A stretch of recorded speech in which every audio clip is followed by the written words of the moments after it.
So hello, everyone, and welcome to, this is our last Anthroposophical Café for May, so May 29th here. And we have a special guest, Lelan Harris, today, and I'll go ahead and let Tom introduce Lelan. Thank you, Tom. Thank you, Jamie. Welcome, dear friends, and especially welcome, Lelan. We're honored to have you as our special guest speaker this evening. And it's my understanding that it's a sort of a coming out party for you as, what would I say, founding member and executive director of the Wise Cosmos Educational Initiative. That this is your stepping out forward into presenting and not just being in the background. And so we're very excited to hear you talk on the theme of Whitson 2020. We understand that the theme is World Pandemic as Universal Pentecost. So I'm on the edge of my chair waiting to see what you unfold to that quite wonderful theme. You speak of World Pentecost, the parallels between Pentecost of 33 AD and Whitson now 2020, and how fascinating these parallels are. So with that, let me turn it over to you with the one thought that this is still in Taurus, and the practice in Taurus is deepening into a sense of destiny. I think that has a great deal to do with Pentecost. So we'll light the candle. We'll speak the verse from the calendar of the soul.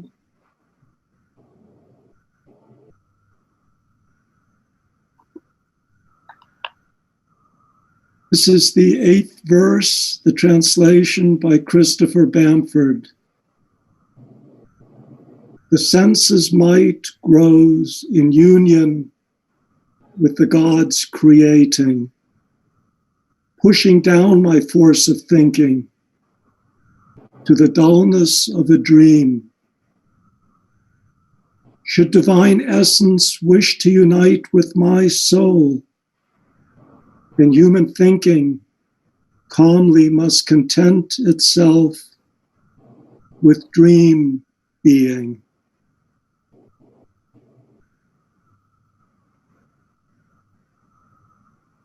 All yours, Lelan.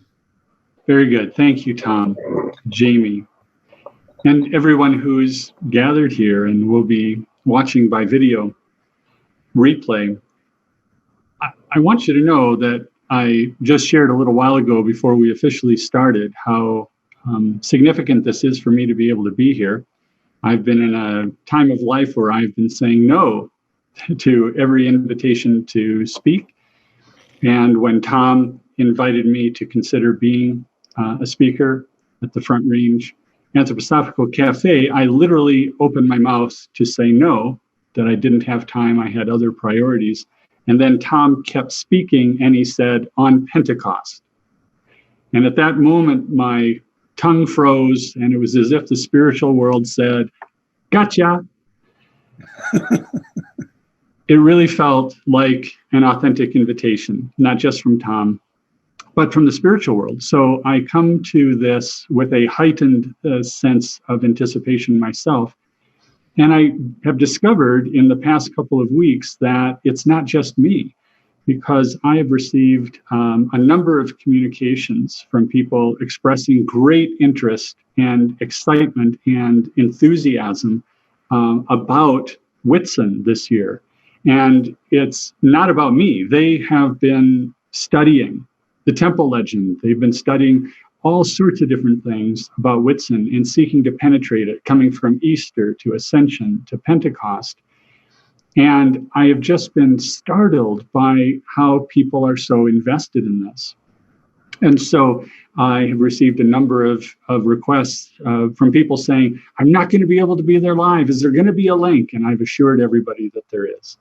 So as we come to this time, I am just very excited to see what comes of our conversation, and I'm eager to share some content with you. As I do that, let me pull up the first bit. Here we go. I actually have so much content that there's no way to present it to you. So I am prepared to go with slides now, to go quite fast, and then knowing that we're going to have an opportunity for conversation later. So here we go. What a challenging, crazy title to propose. Whitson 2020, World Pandemic as Universal Pentecost. This image we are going to return to later, so I'm not going to take time now. But this is an image of Pentecost from Jean-Yves Risteau. The Anthroposophical Society on Sunday is hosting an online Whitson event, and this particular quote from Steiner is one that I'd been paying attention to, and then they used it with this beautiful image from Iris Sullivan. And so I decided I could do two things at once by advertising this event as well as using a quote that I wanted to use. Rudolf Steiner calls Whitsun the festival of the free individuality. He writes in the festivals and their meaning, and then there comes before us the mighty picture with a force that works like a force present in the soul itself. Then do we feel the future as the first understanders felt it, under the inspiration of the Holy Spirit. If only we are willing to make alive in our souls that which knows nothing of the boundaries separating the different parts of humanity, and speaks a language which all souls, all the world over, can understand. We feel the thought of peace, of love, of harmony, which lies in the Whitsun thought. And we feel this Whitsun thought enlivening our Whitsun festival. I'm going to focus mostly on this line as a theme as we continue. If only we are willing to make alive in our souls. There's something about, there's a almost an anticipatory lament. If only.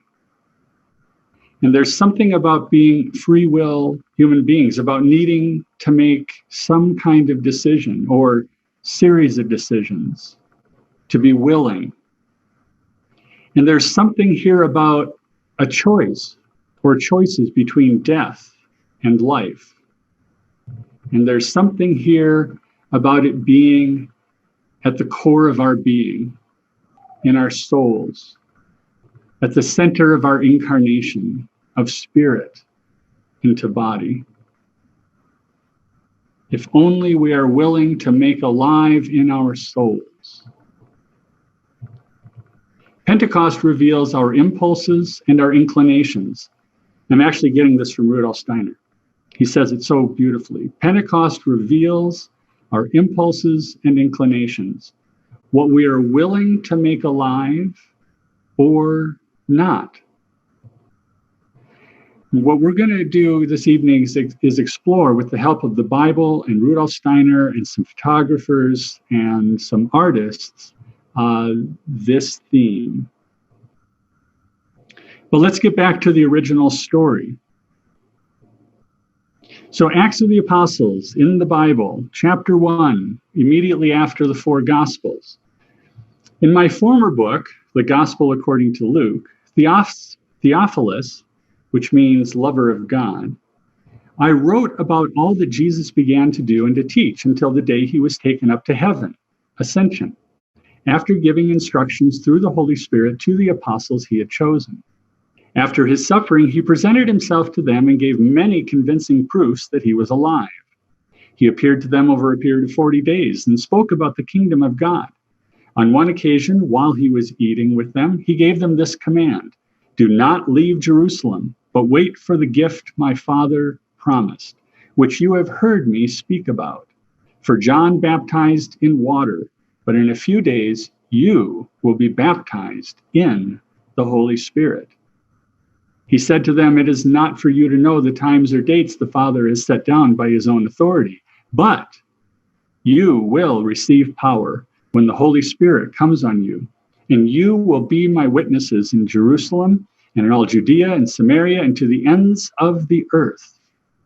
After he said this, he was taken up before their very eyes, and a cloud hid him from their sight. They were looking intently up into the sky as he was going, when suddenly 2 men dressed in white stood beside them. "Men of Galilee," they said, "why do you stand here looking into the sky? This same Jesus, who has been taken from you into heaven, will come back in the same way you have seen him go into heaven."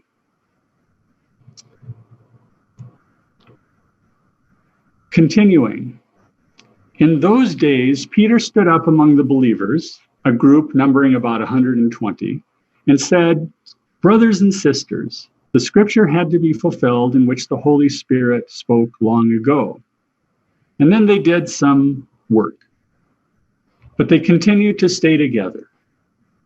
And then on the 10 days after Ascension, when the day of Pentecost came, Pentecost being a reference to the 50 days following Easter, when Pentecost came, they were all together in one place. They were still all together in one place. So in Pentecost 33, why were they together in one place? Well, there's a few reasons. One is that the Jews who crucified Jesus Christ were now seeking to kill all the disciples. Saul, who later became the Apostle Paul, was a captain of one of the death squads.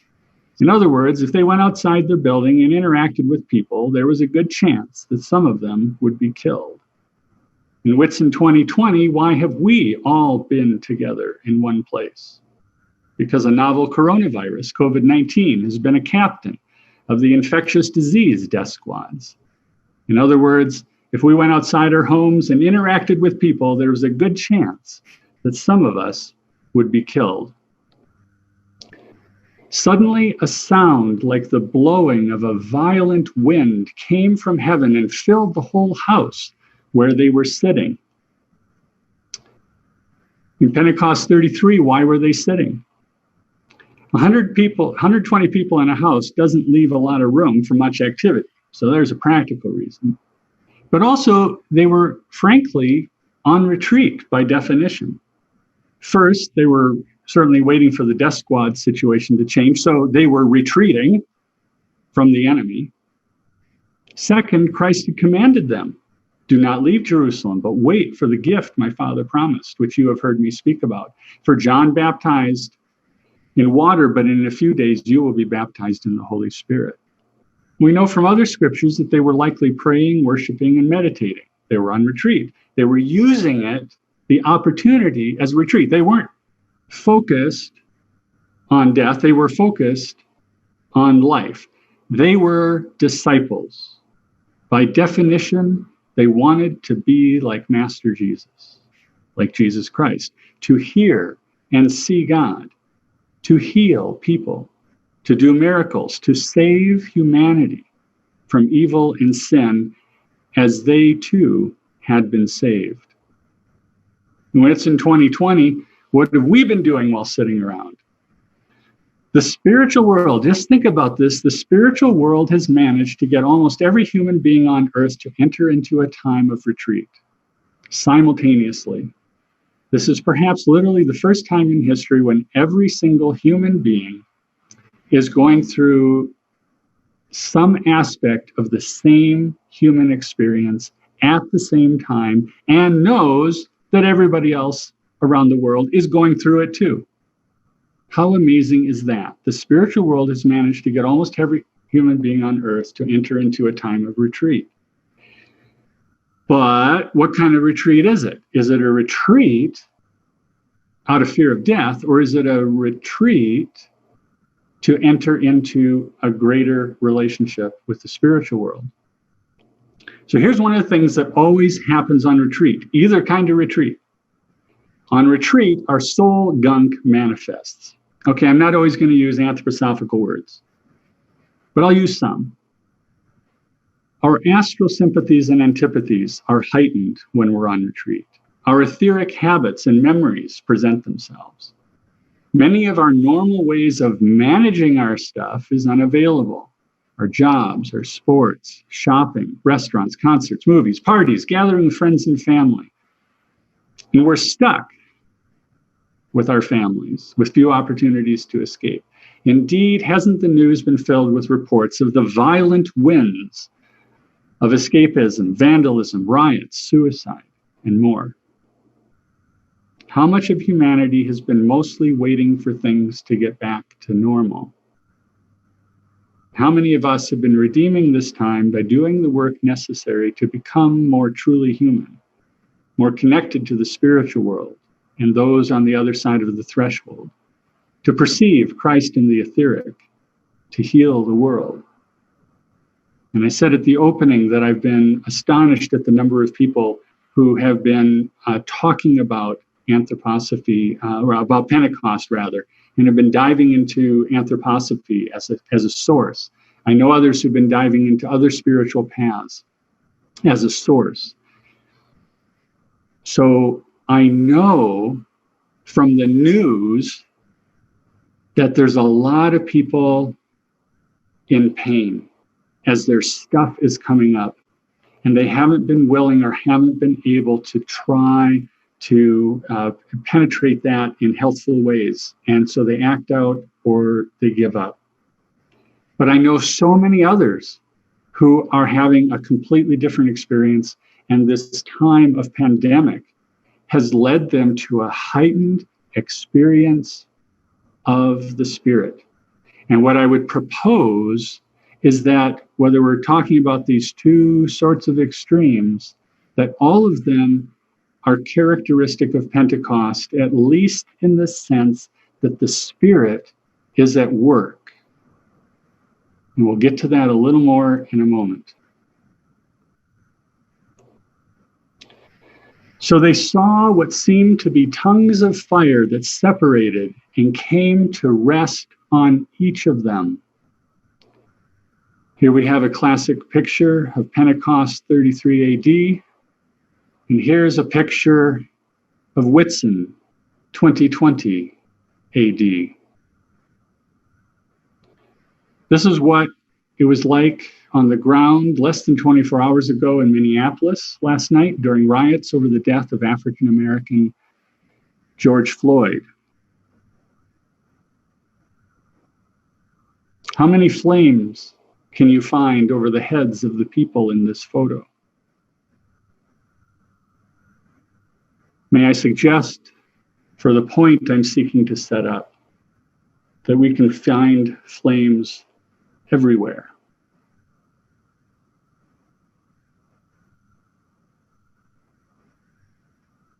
Back to our story, as Luke narrates it. All of them were filled with the Holy Spirit and began to speak in other languages as the Spirit enabled them. Now there were staying in Jerusalem God-fearing Jews from every nation under heaven. When they heard this sound, a crowd came together in bewilderment because each one heard their own language being spoken. Utterly amazed, they asked, "Aren't all these who are speaking Galileans? Then how is it that each of us hears them in our native language? Parthians, Medes, Elamites, residents of Mesopotamia, Judea, Cappadocia, Pontus, and Asia, Phrygia and Pamphylia, Egypt and the parts of Libya near Cyrene, visitors from Rome, both Jews and converts to Judaism, Cretans and Arabs. We hear them declaring the wonders of God in our own tongues." Amazed and perplexed, they asked one another, "What does this mean?" Some, however, made fun of them, and they said, "They've had too much wine." That last sentence there is actually fraught with all sorts of great stuff that we could dive into, but we must leave it behind and continue on. In the Acts of the Apostles, Luke the physician has gone on to, or from this point, goes on to describe how those filled by the Holy Spirit escaped their seclusion, escaped their fear, and told everyone their stories of Christ and how they were healed and now able to heal others, how they'd seen miracles and could now do miracles, were able to perceive God and live in alignment with the spiritual world. These past months, we have seen a worldwide surge in the internet usage as everyone's telling their stories about what's been happening during their lockdown seclusion. Memes, music videos, Zoom, Facetime, WhatsApp, Messenger. Churches have shifted over to online formats and report an increase in attendance. And for those that lead people to Christ, they've been reporting more spiritual conversions. Anthroposophists have overcome their previous interpretations of Rudolf Steiner's words and report an increase in attendance at their weekly study groups. We all understand each other better because we've all been going through the same thing at the same time, and we've been using technology to overcome the barriers of communication to share our stories.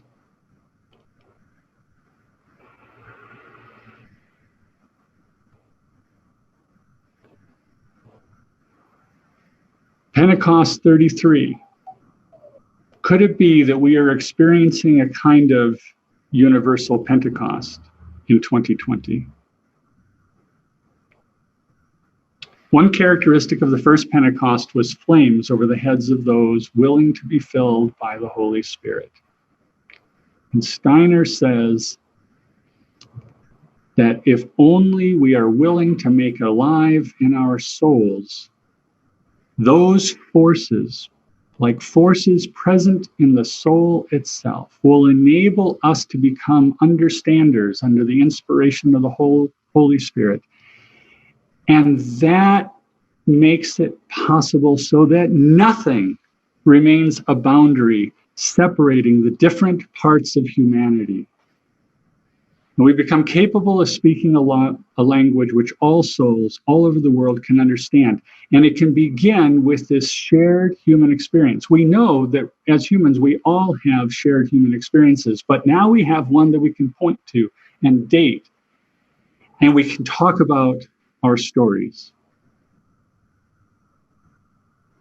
Now, believe it or not, I'm going to end this period of time by leaping to a lecture by Rudolf Steiner called Evil and the Future of Man. Now remember, Steiner was just talking about the future, about feeling the future. And he refers to the first understanders who felt it under the inspiration of the Holy Spirit. I believe we have an invitation this year and every year to join those first understanders to get a feeling for the future. And because of the news, because of images like this,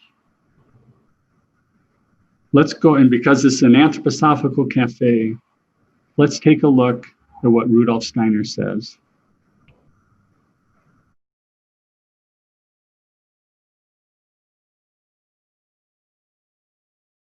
All right, here we go. Taken from the lecture by Rudolf Steiner, Evil and the Future of Man, given in Dornach on October 26, 1918. We must look for the essence of evil where it is present in its own inherent being. That is to say, where it works in the way in which it must work. Evil must work, because the forces that figure in the universe as evil enter also into man. Here we come to something of which I said just now, a little earlier, that one can speak of it only with deep emotion. And then only under one essential condition, that these things are received with the deepest, truest earnestness. Now, if that doesn't grab your attention, I don't know what will. If we would seek out the evil in man, we must seek for it not in the evil actions that are done in human society, but in the evil inclinations, in the tendencies to evil. We must, in the first place, altogether abstract our attention from the consequences of these inclinations, consequences which appear in any individual man to a greater or lesser extent. We must direct our gaze to the evil inclinations. If we do so, then we may put this question: in which men do these evil inclinations work during our own fifth post-Atlantean period? Those inclinations which, when they come to expression in their side effects, are so plainly visible in evil actions. Who are the men concerned? My dear friends, we receive an answer to this question when we try to pass the so-called guardian of the threshold and learn truly to know the human being. Then we receive the answer, and it is this: since the beginning of the fifth post-Atlantean period, evil inclinations, tendencies to evil, are subconsciously present in all men. Nay, more than that, the very entry of man into the fifth post-Atlantean age, which is the age of modern civilization, consists in his receiving into himself the tendencies to evil. Radically, but nonetheless truly spoken, this may be stated: he who crosses the threshold into the spiritual world will undergo the following experience. There is no crime in all the world, but that every single human being, inasmuch as he belongs to the fifth post-Atlantean age, has in his subconsciousness the inclination towards it. I say again, the inclination. Whether in one case or another the inclination to evil leads to an external evil action depends on quite other circumstances than on the inclination himself. Now we're pressing closer to this free will component here. You see, my dear friends, if one is obliged in our time to tell humanity the plain, unvarnished truth, the truths one has to tell are by no means comfortable. What then is the real purpose of these forces, these evil forces, which bring about the evil inclinations in man, or rather the spirit forces? What's the real purpose of these spirit forces which bring about the evil inclinations in man?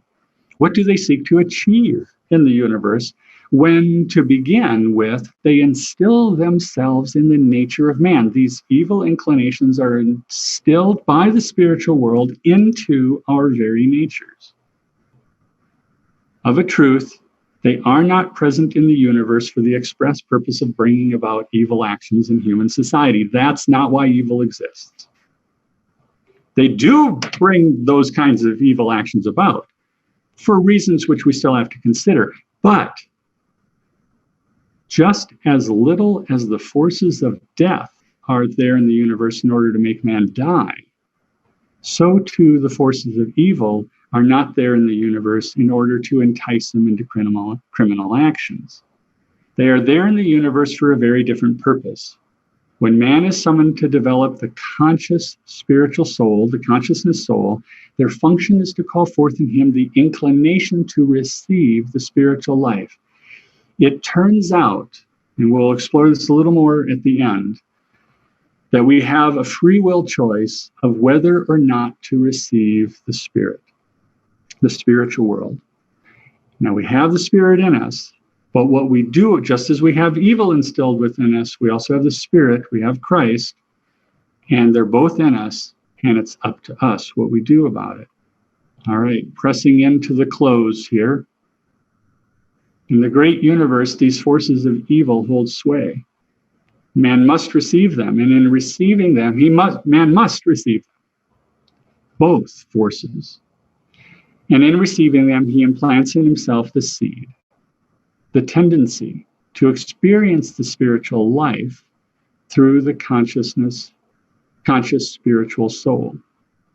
These forces, therefore, which are perverted in the human social order, do not exist in order to call forth evil actions.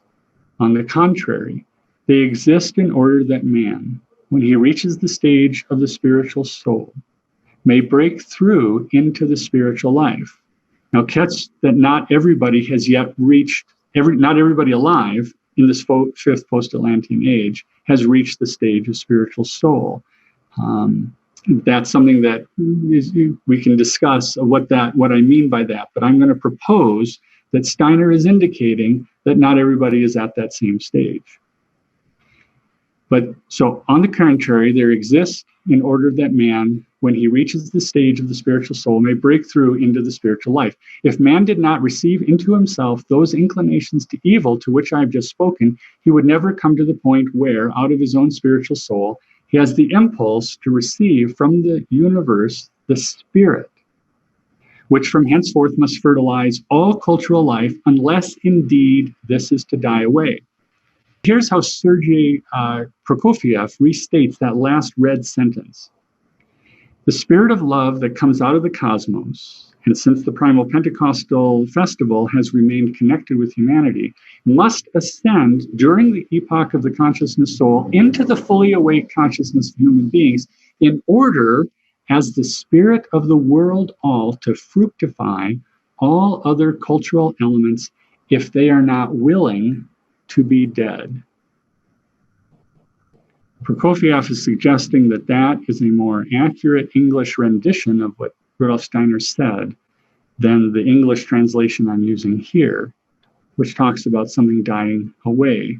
Prokofiev, and I think consistent with what we're seeing in Rudolf Steiner, is emphasizing we have a choice, we have free will.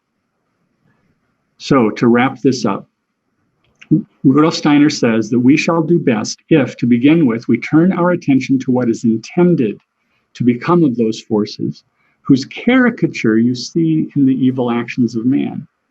We shall do our best to ask ourselves what is intended to take place in the future evolution of mankind under the influence of these very forces, which are at the same time the forces responsible for the evil inclinations of man. You see, when we think of these things, we come very near to the central nerve of the evolution of humanity. Whoa! When we think of these things, we come very near the central nerve of the evolution of humanity. At the same time, and note the previous sentence is again talking about the future. At the same time, all these things are connected with the disasters which have overtaken mankind today. All the disasters have come upon us at the present time and are destined to come in the near future. They're all signs of an approaching storm. They're the first waves before the tsunami. They're merely the signs of quite other things that are about to come over humanity. Signs which at the present stage often show the very reverse of what is coming. These things are said not to encourage pessimism, but as a call to awakening and impulse to strong actions.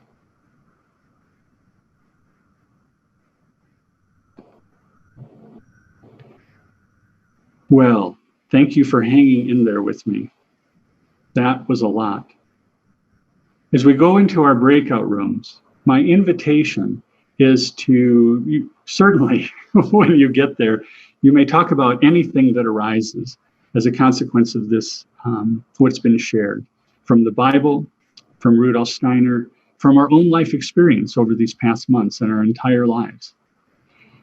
But I would invite you to consider this central theme that I hope you've noticed coming through, which is that there is something coming in the future, and that Pentecost gives us a glimpse into that future if we are willing to allow the Spirit to come in and enliven our spiritual perception. And then with that choice, we gain power, we gain capacity, we overcome fear, we have transformation, we are enlivened, and then we still have choices to make about, are we going to share our stories of this enlivening, of these spiritual realities with those we meet, and in all the different possible ways to get it out to the whole world across all barriers. So this becomes an invitation, perhaps an opportunity to speak together about what you're doing to be this kind of spirit-filled person, or what, even perhaps more productively and more vulnerably, about being honest about your cutting edge.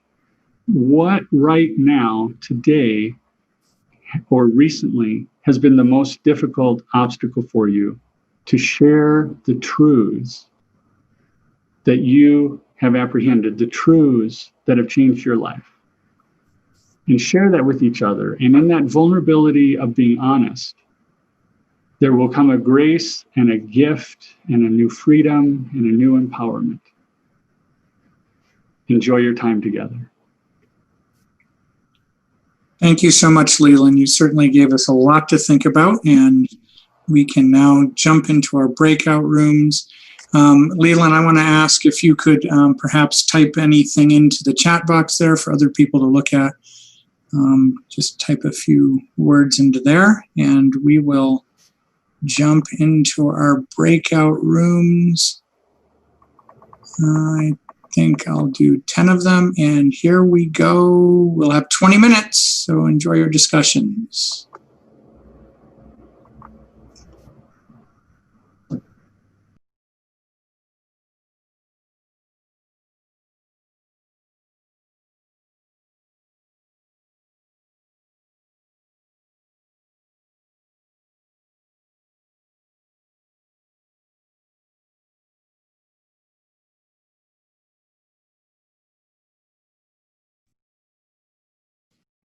Okay, hello everyone, and I hope you enjoyed your group discussions. Certainly there was much to think about there. I know there were some ideas that Lelan brought that I hadn't thought of, and when I first heard it, I thought, why haven't I thought of that before? Good food for thought. So this is the time in the meeting where we invite people to share from their groups, and we had 10 groups here, so it doesn't have to be all, but please do have the courage to step forward. You can unmute yourselves, I believe, if I did that correctly.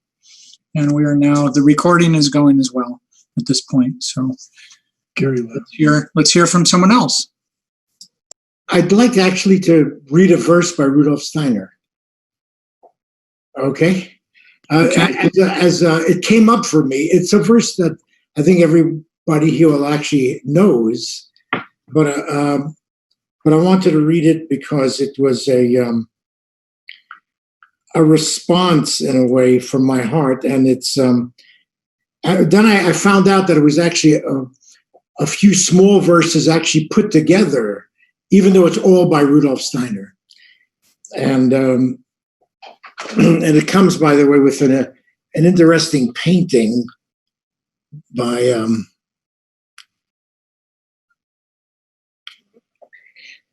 Okay, is this the verse? We must eradicate from the soul all fear and terror of what comes towards us out of the future, and we must acquire serenity in all feelings and sensations about the future.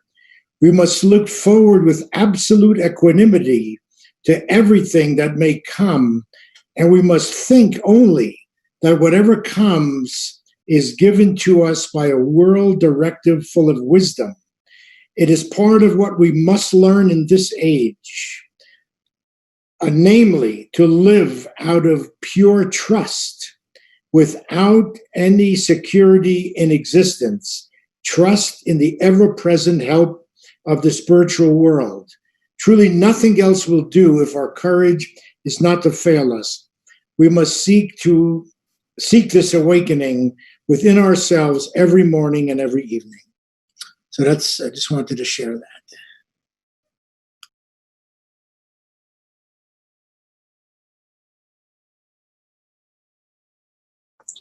Thank you for that, Zachary. And any other reflections upon perhaps what Zachary just said or what came out of your group? Please have the courage to unmute yourself.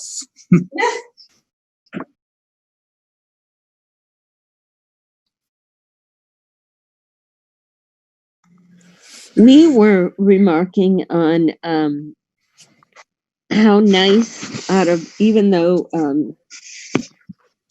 it's been very strange in many ways, the nice thing about it is that nature has come back. Opening the window and hearing, instead of traffic, the birds, and on walks, seeing how the sky is bluer because without the cars, there's less smog, and, seeing nature come back has become a nice side effect of it.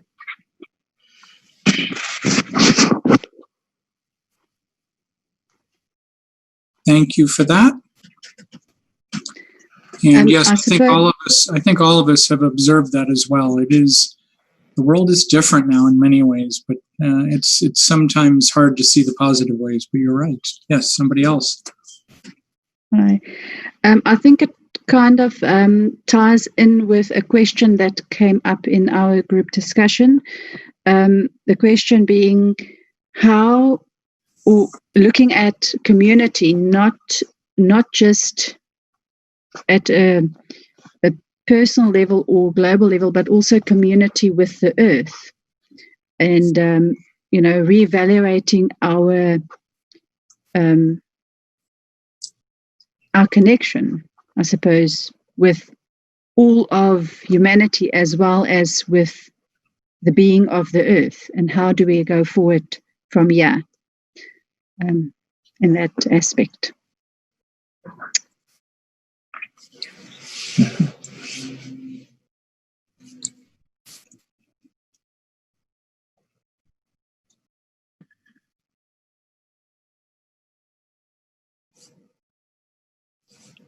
I'd just like to offer that it came up in our group as well, that Rudolf Steiner is telling us that we were given these possibilities for evil, these tendencies for evil are part of the education of the human being.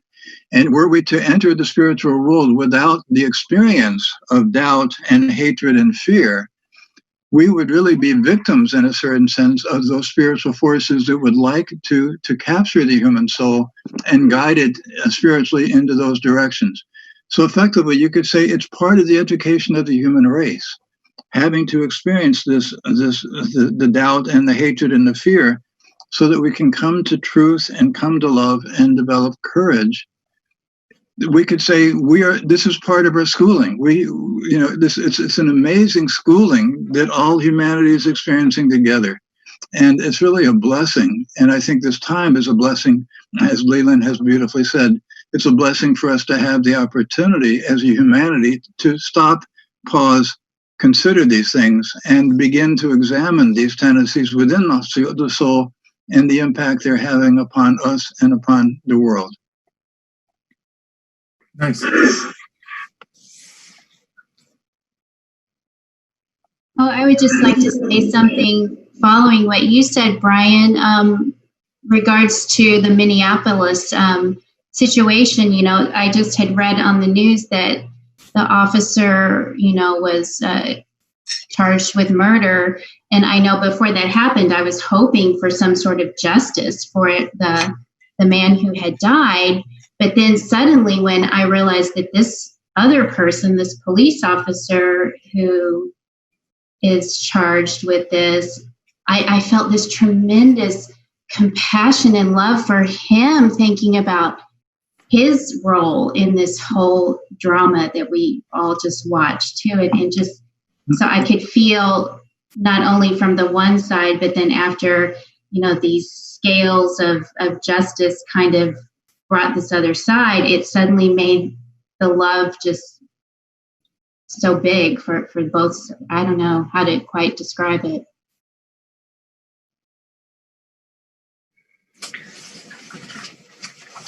I must admit, do I have to turn on something? No, you're on. I must admit that I didn't understand the question, but in our discussion, it was brought up that we should go forward without fear. Fear is only going to stand in our way. In other words, we should have courage. And those two words, be brave, courage, and tell something that you feared. Was that the question?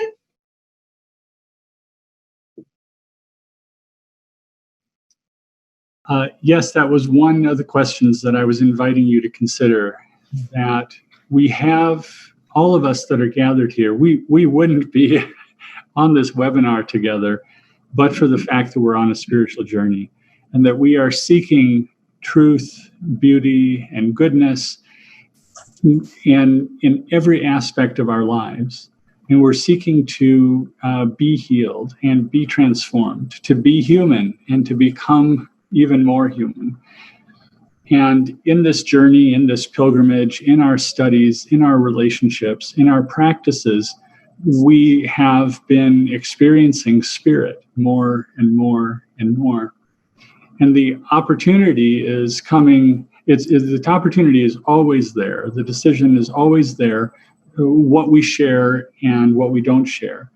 And many of us have had experiences of seeking to try to share the good news of what we have experienced and discovered with other people, and not always been well received by that. And that can feel like a wound to us, and we can retreat and stop sharing or sharing as much. And there are many things going on. It becomes a whole nother conversation and a whole nother discussion. But there are indications from Rudolf Steiner that right now, when we are living, the time that we are living right now is fraught with significance.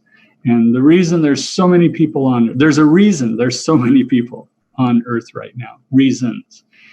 And that we are right exactly at a time when the possibility of sharing what we have discovered is going to be better received.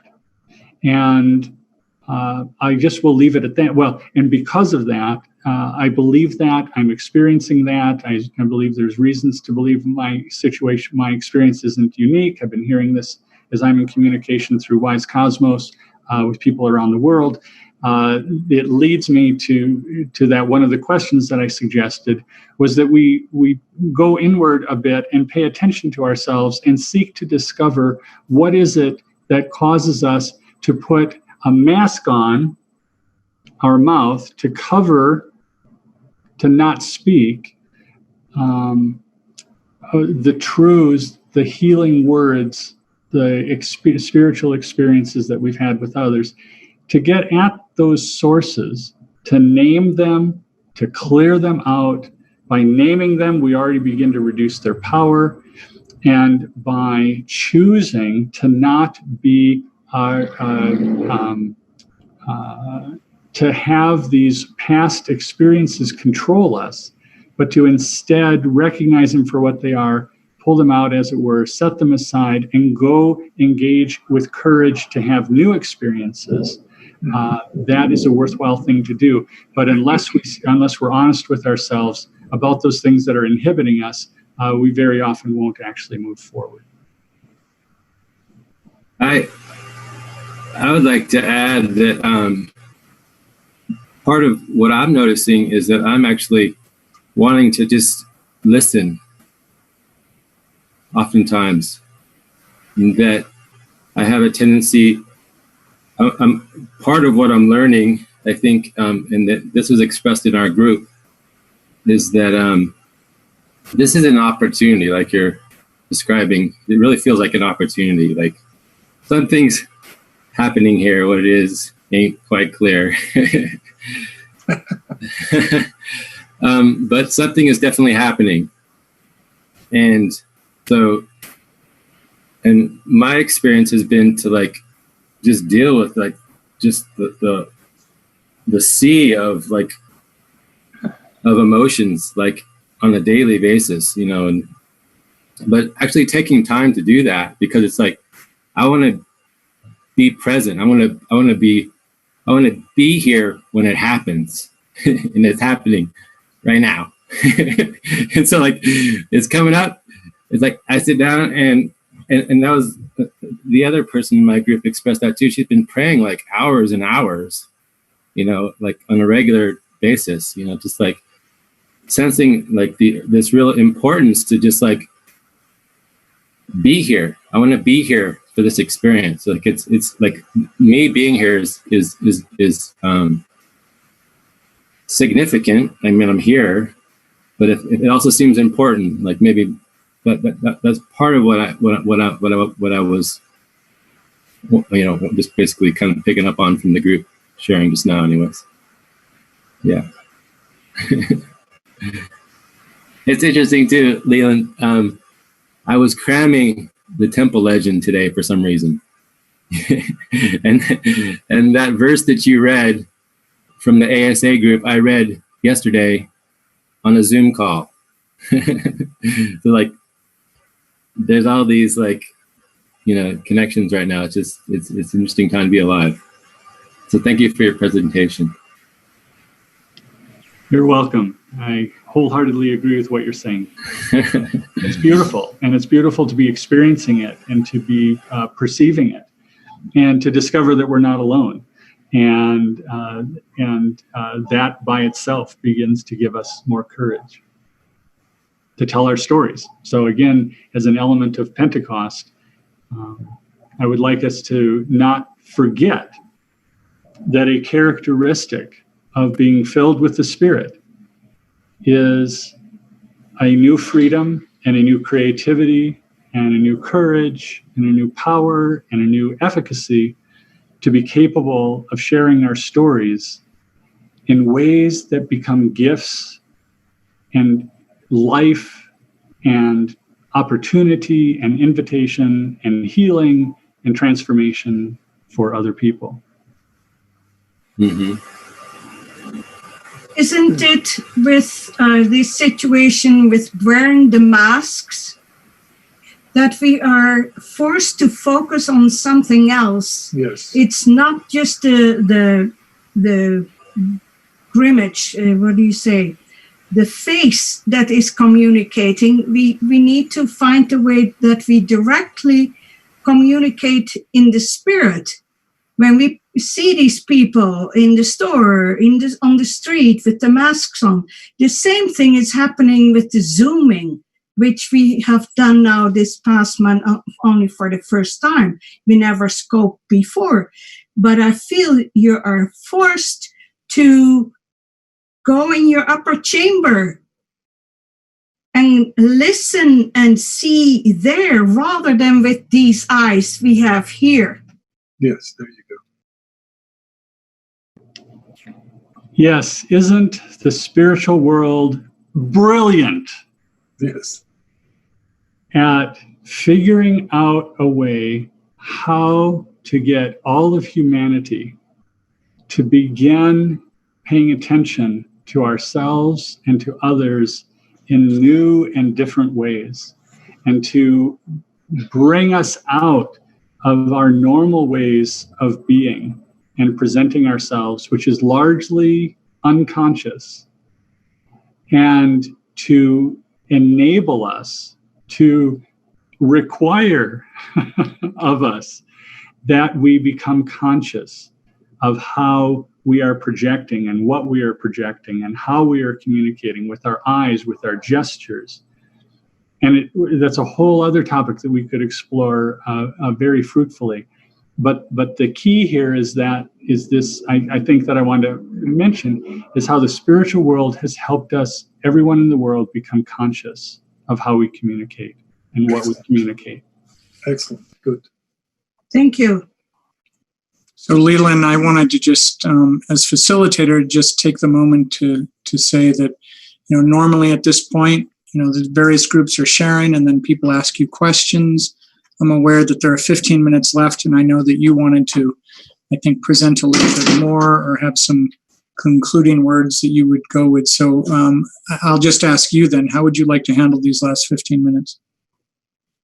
Well, is there anyone that does want to ask a particular question? I led with that beautiful painting at the very beginning, and I would like to end with that painting. But if there's a particular question, I'm open to responding.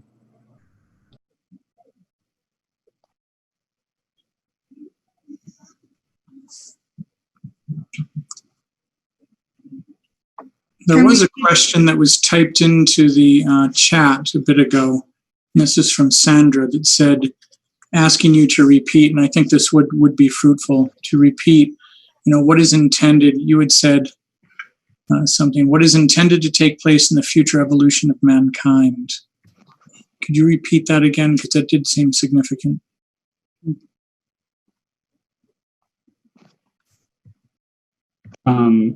That was part of your presentation, no? Yes. So what I was seeking to emphasize from the very first quote with Rudolf Steiner and then moving on through is that Steiner himself is pointing us to the future.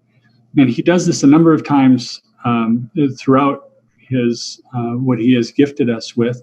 And he speaks very specifically about the end of the 20th century and into the beginning of the 21st century.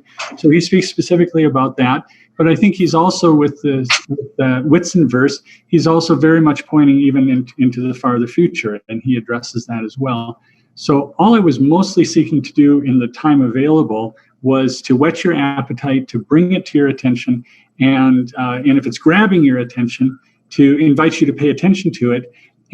But specifically with this little nuance, we have a tendency to, those of us who gather for these kinds of gatherings, certainly have a tendency to study. Now, we are into arts and embodiment and all these other things as well, but we often gravitate to these kinds of things because we want to understand. We want to study and understand. And if there's anything that I want you to take away with you with regard to all these things, is that all of this is linked to the Spirit. That all of this is linked to the Spirit coming into our beings in a new and different way. Sometimes dramatic, certainly powerful. But what Steiner is saying with regard to the future is, yes, that we can look around us and project into the future. But one of the last things that was read in the last quote about evil and the future of man is that when we project into the future, Steiner says, we're very likely to be wrong, because there's going to be a reversal. And that what we need is the Spirit to enable us to perceive accurately the future. And so it's about joining with the Spirit, the lament, almost in Steiner's words, of will we allow the Spirit into our lives? Will we make the choice for our souls to be transformed and therefore be able to move into the future with the Spirit?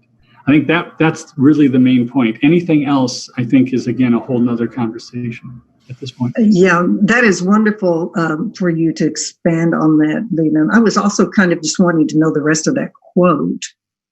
I don't know if you have that handy or not. Well, in the time available, again, I just refer you to it. I'm happy to put everything that I presented on the website at wisecast.org. But the lecture is Evil in the Future of Man. I believe it's GA 185. And it is findable on the RS archive. Thank you so much. And thank you for what you're bringing to us, out of that focus on paying attention to the Spirit. Yeah, you're welcome. Well, I think in the time available, let me take you to this one. Oh, yes. Oh, yeah. Let me take you to this next. Oops. There we go. Sorry. What we have here is a huge, amazing, glorious painting by a Frenchman, and I don't know French enough to pronounce his name well, but Jean-Yves Resto is going to be my guess. A wonderful history. I don't have time to tell you. I simply encourage you. You will find this. If you type into Google Pentecost paintings, I will guarantee you this is one that will come up. I will say that when I was looking for a painting and I saw this one, I immediately had antipathy for it. There was no possible way that I was going to use this image. And then, the spiritual world did the reversal on me and said, yes, you will. This is the big image to use. All right, but I only have a few minutes. So what I want to invite us to do is I'm going to invite you to enter into this painting with me. What we have here is a very dramatic depiction of the Pentecost and the different ways in which people respond. Now, I should say that the original painting up above the top, you see that light coming down and the flames coming down. In the original, above that was the dove, the white bird of the Spirit, glowing in its golden glow and radiating this light and sending down the fire of the Spirit to be kindled in us, that we would become the light of the world, the candles. And unfortunately, that is no longer part of the painting, which is available on public display in the Louvre in Paris. Okay, but anyway, but look at all the different expressions and the body language. And we've got stories going on here, and we've got questions. So let's just hop into a few of them, and let's and here's my invitation. See if you can find yourself in one or more of these Pentecost characters. Here we have Mary. Of all the people in this painting, look how the flame is touching her crown. Look how she is just calmly ready to receive. What parts of our being are like Mary, Sophia?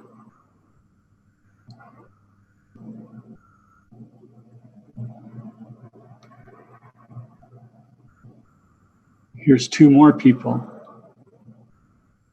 What are the emotions? Do you feel them? Do you feel you? Where in your body are you feeling it?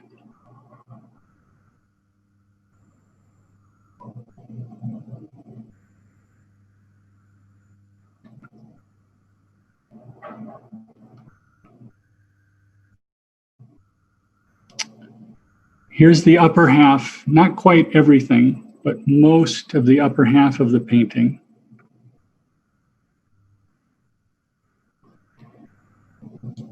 Look at this group here. Some people have the flame near them. Some don't. Is it don't yet? Why is it that at times we yearn for the Spirit and don't feel like we've got it the way we want it? What additional devotion do we have to do? Why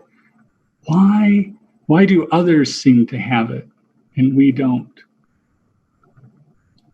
Others look like the Spirit is incoming and it is not what they expected.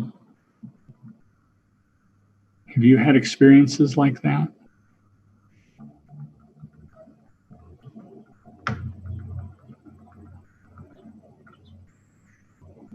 Back here to the top.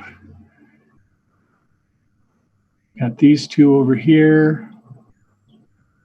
Look at the expression on those faces.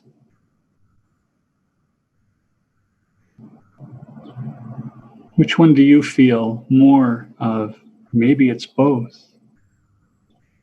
Think about your past. When have you been like them in your encounters with Spirit? And we've got this guy over here. We'll pay attention to the guy down below later, but look at this guy. What's up with him?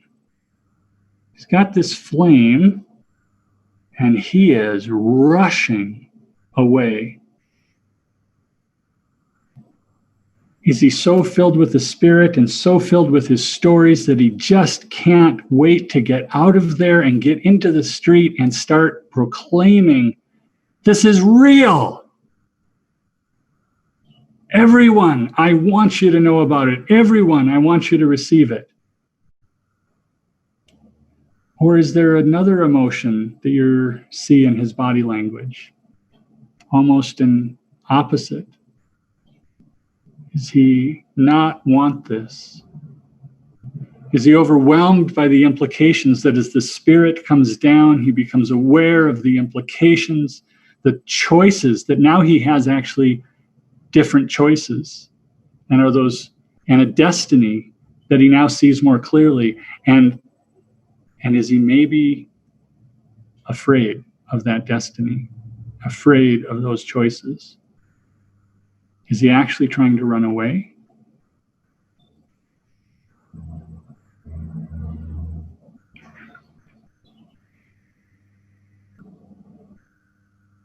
Here's the whole painting again. Let's go down over here. Again, amazing expressions, amazing body language. One could fruitfully take the time to put our own bodies into these tableaus. The woman above with her hand on her heart, the man behind him, head down, the man rushing away or toward something. This figure in the bottom left in the red who's all contorted. Imagine taking the time to try to mimic that, enter into that, use your Chekhov method, but get into that position and try to imagine yourself in that situation. And if you seek to embody that, what would arise for you, even in your imagination? What arises? The fellow over here on the right.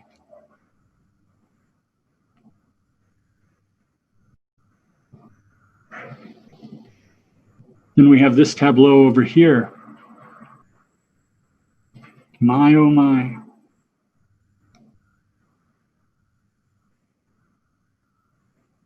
What's the relationship these two men have with each other?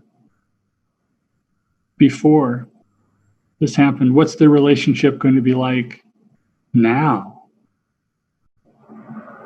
When we have spiritual experiences, encounters with spirit, and we discover that we're not alone, but that others have had the same or similar experiences, something changes, doesn't it?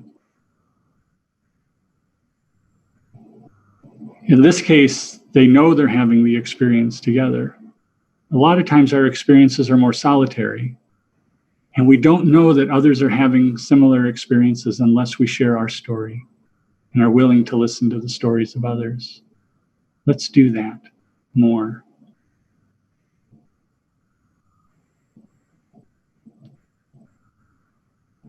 Another amazing story. Picture yourself, get yourself into that position. See what arises just in your body, and then in your soul, and then in your spirit.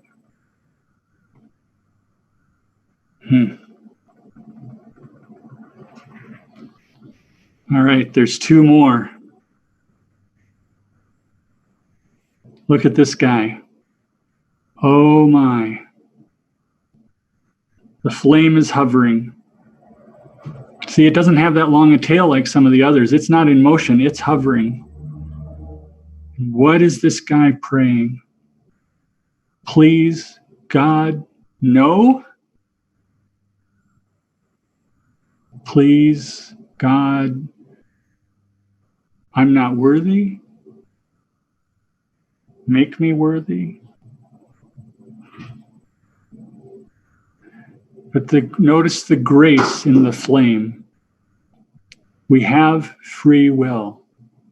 We do not need, we are not required to receive more of the Spirit. We have a choice. We're back to Steiner's lament. If we will receive the Pentecostal Spirit, what's your choice?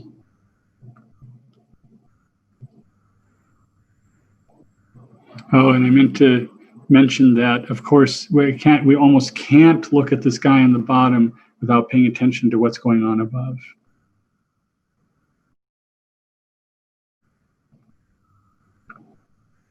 And now we've got to go over to this guy. There's the steps that lead up. Flames everywhere. People in motion. Expressions on faces that are running the gamut of human feeling. Body language contorted or open or closed. And this guy,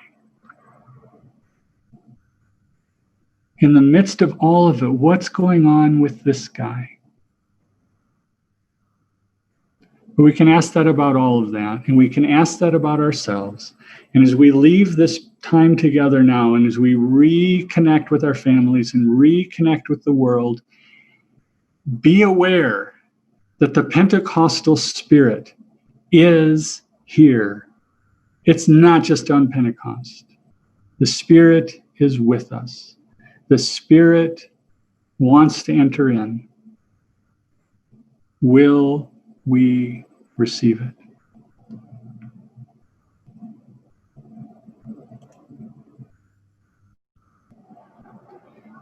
Thank you for the invitation and allowing me to share some of these thoughts with you.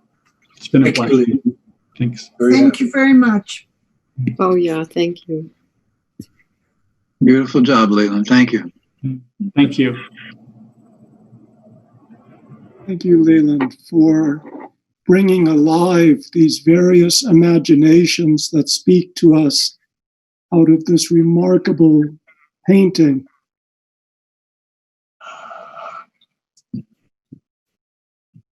I guess we're toward the conclusion. I want to then speak. First, bring our candle back that has been burning steadily off to the side.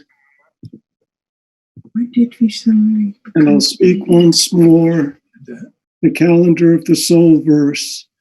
Before I do, I would like to point in the direction of the Holy Spirit as it manifests through the third panel of the Foundation Stone meditation. And it speaks of the world thoughts of the Spirit holding sway in the being of worlds, pleading, imploring light.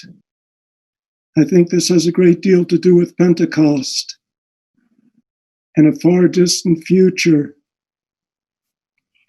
that we bear the light of the world within us. Rudolf Steiner speaks of the human being being the religion of the gods. What does that mean? What are we called to with Pentecost?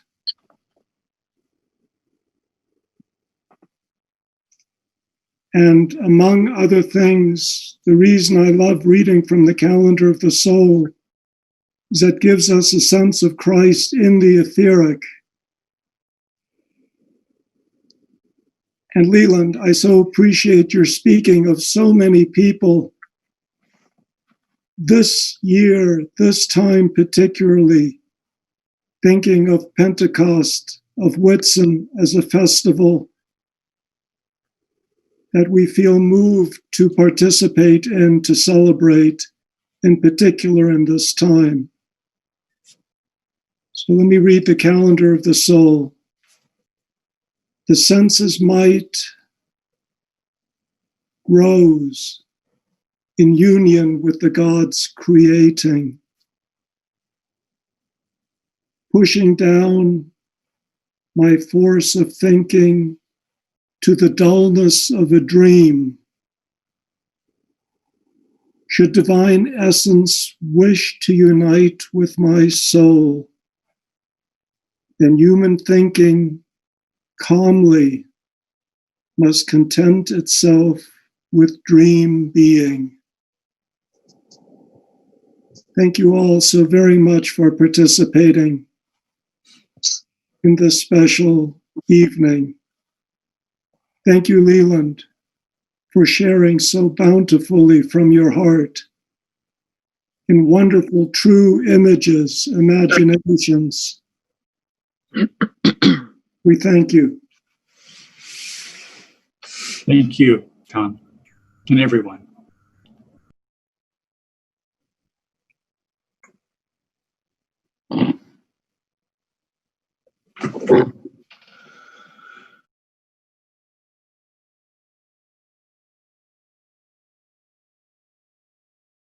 And this is a part of the meeting that if people wish to remain for and just to talk informally, you may do so. Thank you so much, Leland. Thank you so much. You're welcome. Thank you, Leland. Thanks, Thank you, Jenny. everyone. Yeah, thank you. Thank you. Thank you. Very nice. Thank you, Lelan. Thank Good you. night. Thank you.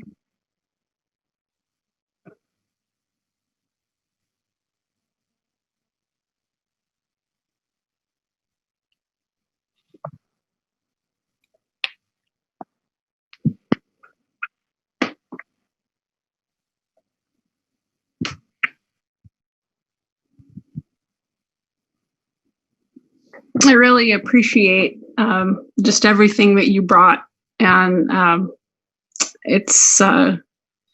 And I mentioned in the chat. I just thought I'd mention it now, as I just kept having the impression of the comet coming by the earth as the flame for the earth. Nice. Lelan, can you address the comet a bit? I've seen some literature, but I'm just wondering if you have reflections on the comet. I think the best thing I can do, frankly, is to refer you to Rudolf Steiner in this. I'm not shy about bringing my understanding of Rudolf Steiner in a way that I think can be helpful. But in this case, what Rudolf Steiner says about comets and their relationship to the Earth is so significant that anything that I would do to try to abridge that would really not do it justice. And if you've got that question, I would suggest to you that's actually a spiritual question. It's not an idle question. And I refer you to Rudolf Steiner for that one. Thank and you. How interesting that the previous comet has broken up. Mm-hmm. Yep. Yeah. There are certainly one may fruit. So I think working with Rudolf Steiner's material is really worth the time.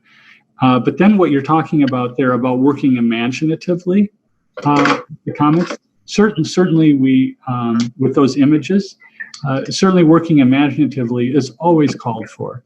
But I think you're exactly right. You're on to something with that comment. So I'm glad you shared that. Thank you. Keep going. Can I ask a question to Lelan? Sure. Yeah, let's say, like you said, we have choice to choose. And we choose the Spirit and we choose the Christ. And in any given big situation like this, there's always many forces active, right? Not only Christ, but let me say, for example, there are some Luciferic forces, some Ahrimanic forces participating in these big events. So when you make a choice and you think you are right, are there any indicators to show you are right or not? Because person can think that they choose the right path, or person can think that, oh, I am accepting the Spirit. But there could be situations that, they might not be right. They might think or assume that they are right. So from that perspective, are there indicators to show, like person can kind of refer like a third source or some, to understand is he or she right or not? Absolutely. Great question. The first key that I would offer for you is to, if you haven't already discovered this, is when we're paying attention to what you're really bringing up, okay? So this isn't exactly universal, but you're bringing up something very specific. You're mentioning Lucifer and Ahriman, you're mentioning world events, all these kinds of things. So when we're talking about seeking to penetrate these kinds of spirits and forces and world events, so when we're there, let me suggest to you that you will not get the answer in advance. You may get indications, you'll have data, you'll have thoughts, you'll have feelings, you'll have all sorts of stuff perhaps, or other times maybe not. but regardless, you're not going to, we do not get the answer in advance. We must make a choice. We must move forward. We must ask. We must seek. We must knock. We must choose. And in the choosing, it's not just a mental choosing, it's a whole being choice, and we step forward. And the answers that we're looking for, the confirmations that we're looking for, or the disconfirmations that that's the wrong choice, that comes after we do our discernment, after we make a decision, and then after we actually act on it. Now, the key is, one of the keys is to go into our activity with the same sort of open receptivity to the Spirit as we were seeking to practice before we made the decision. And something that happens all too often is that we go through the process of gearing up to make a decision based on our perceptions of what's going on, and then to go, but we almost get like blinders on because we become overcommitted to our choice. Mm-hmm. And what's necessary, though, is that it's only when we begin to move that the spiritual world says, an object in motion, that I can work with. And the spirit world will immediately begin to give you the additional information that you need. But you have to be open to it with that same level of discernment. Now, what happens, the last thing I'll offer, certainly you can tell I can talk about this for a long time, but I'll offer this one other quick thing and then give you a chance to respond, or anybody else. And that is that when we have enough experiences with this so that we discover that what I just said is true, I can't tell you how freeing that is. Okay, go on. Right? Because now you can trust the spiritual world. So you do your work, you can do it faster, you do your discernment, you listen, you test, you do, and now you move, and in the moving, the Spirit comes alongside and nudges or pulls you back, grabs you, that pulls you back from the precipice of the Spirit. And so therefore, when you learn that you can trust the spiritual world, you don't have to angst about it. You can just take in the information, ask your questions, move forward, and all trust that everything you need will be provided. Thank you.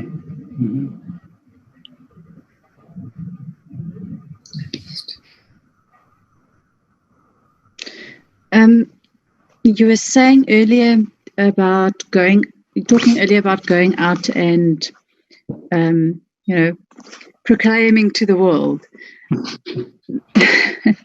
Now, I have always, I've since I was younger, I've had a bit of an issue about speaking, and one of the things is knowing what to share and what not to share.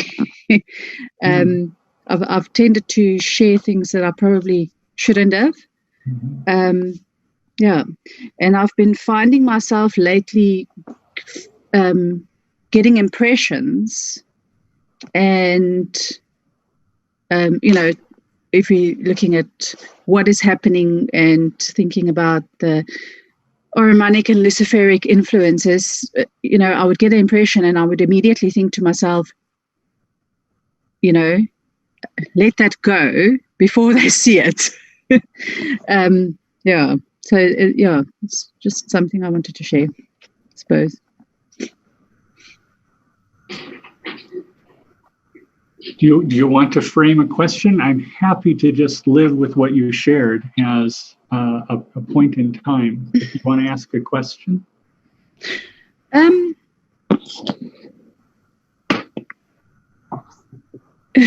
How do you hold on to that? Like, if you get an impression like that, you get, it's almost like a impression of something that is happening on the non-physical sphere, but it's an impression, and then if you don't how do you hold on to it?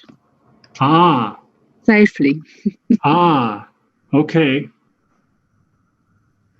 So let me offer two things as a starting place.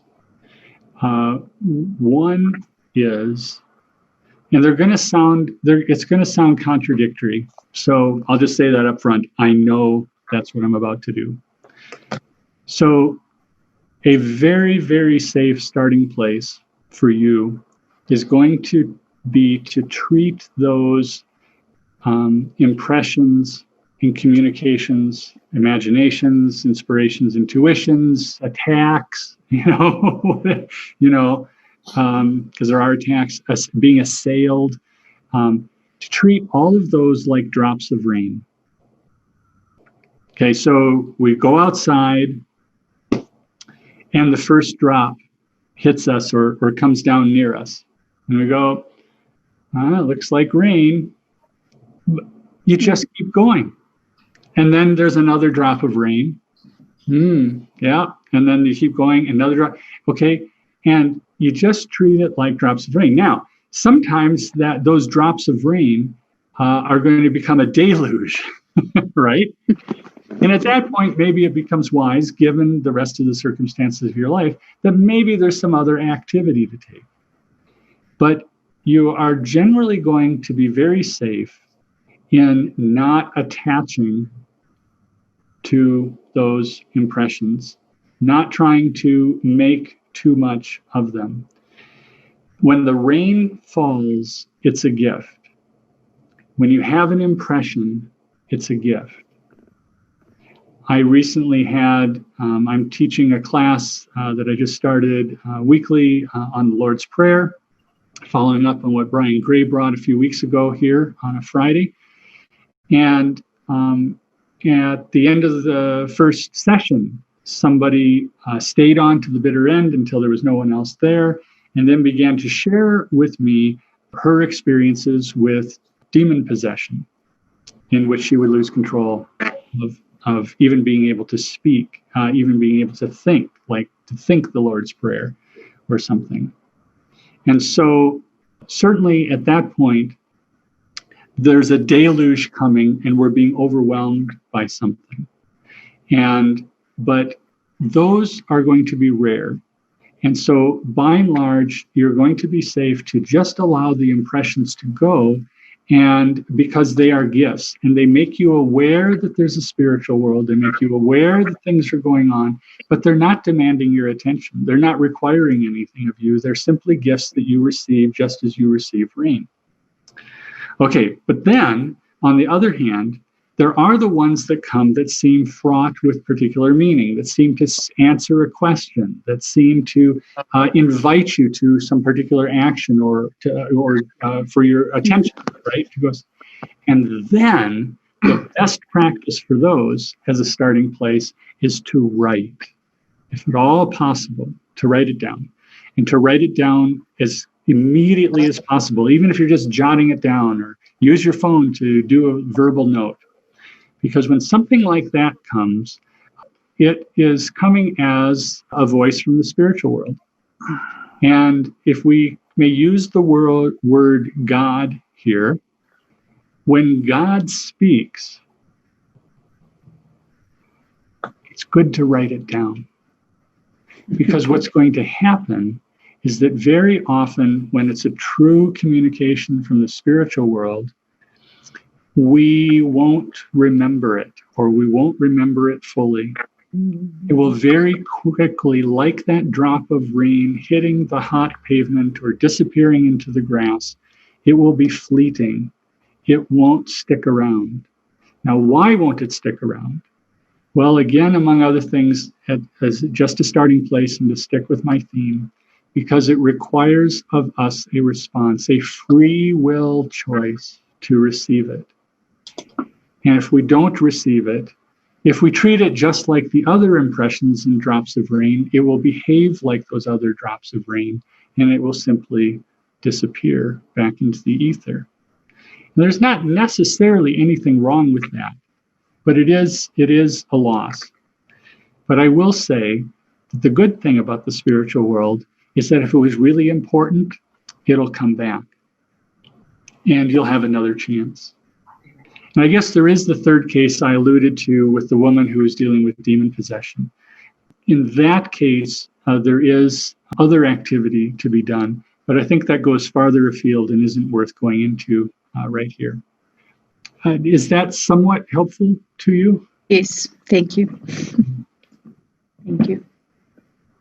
And I guess the last thing I would say is then, as you do those two things, let fleeting impressions or ones that just sort of appear And if you just let them go, you don't attach to them, you let them go, you notice, you express gratitude, or the ones that do seem important, and you take the time to say, I receive it, thank you, okay, what is that? And write it down so that you can remind yourself. And if by doing that, you remember. If you practice those two things, just all you need to do is those two practices, then the spiritual world will teach you the rest of them. There are more. And it'll bring you teachers or books, or literally will teach you directly how to discern the spirits, how to tell whether it's a good one or a bad one, or it's a quote unquote bad one, but it's for your good, or it's a quote unquote good one, it just doesn't feel good.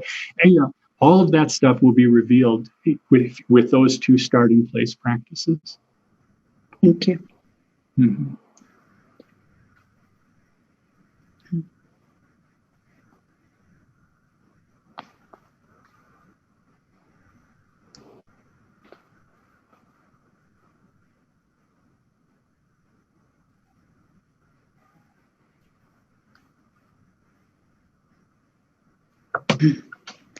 So Lelan, I'll just follow up on and ask for a specific reference on the comment. Are you suggesting that we just Rudolf Steiner archive search comment? Yeah, start with that. There's stuff there. There's even some drawings. He's going to say some things that are would make astronomers go crazy. But it's really fruitful. It's not like there's so much. I mean, mystery of Golgotha, right? I mean, you're never going to get to the end of that. But comets is a finite amount. And there's going to be sort of a couple of lectures where it's a main focus, and then it'll show up in a few other places. And of course, remember, whenever things like this just sort of show up, he's over here talking about this, but then he's over here, suddenly he's talking about comets. There's a reason, and it's a clue. And so if you really want to penetrate comets, what you need to do is you need to find how he's connecting comets to other things.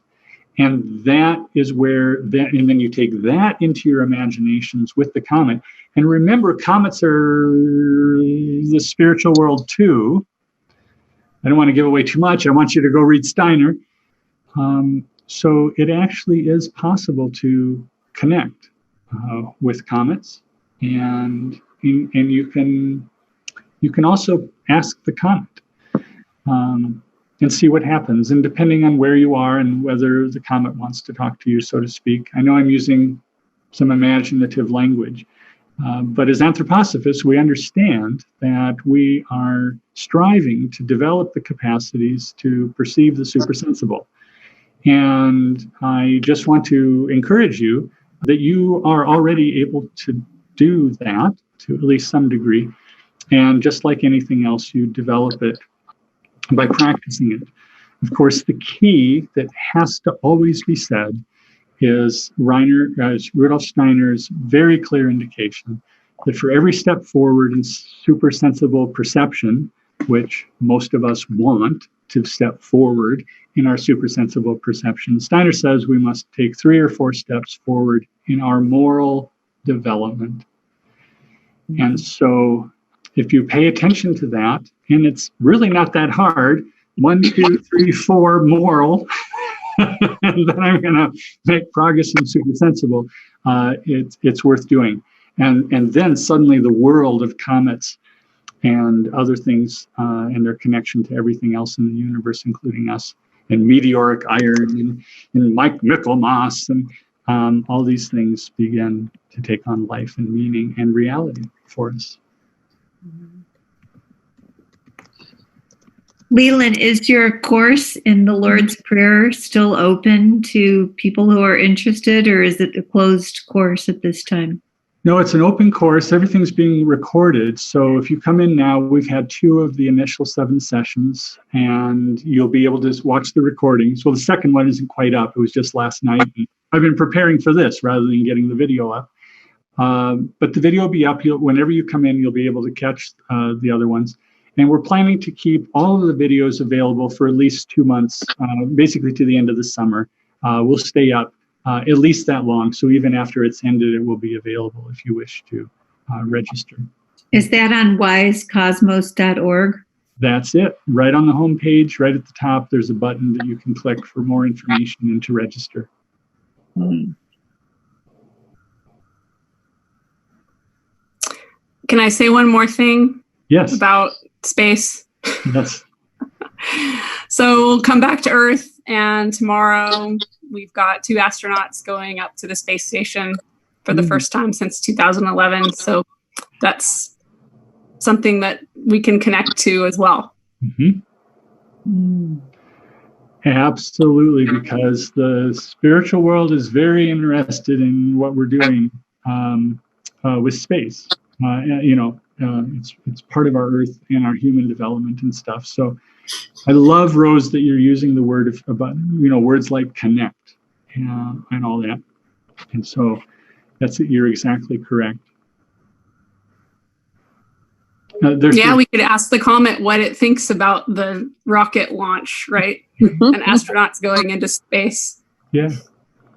And sometimes these beings will have will have something to share, and other times they won't. Or sometimes it's just not in their purview, and it's not something they're paying attention to. Though sometimes I've had the experience of it's not something, but when we bring it to their attention, sometimes they begin to pay attention. And anyway, it's connecting and reconnecting.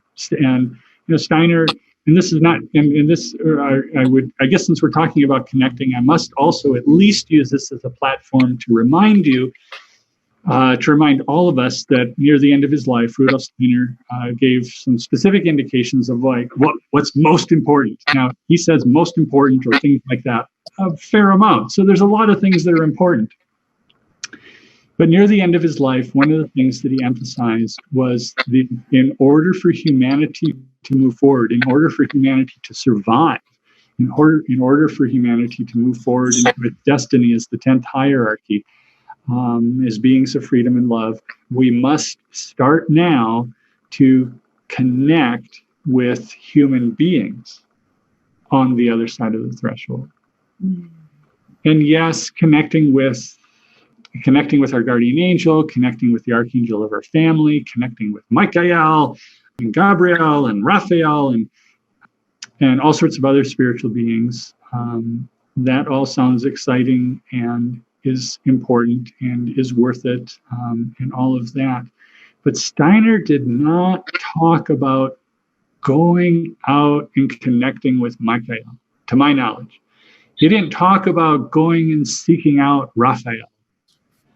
He does say it's good to get to know your guardian angel, because your guardian angel is a lot more than we realize.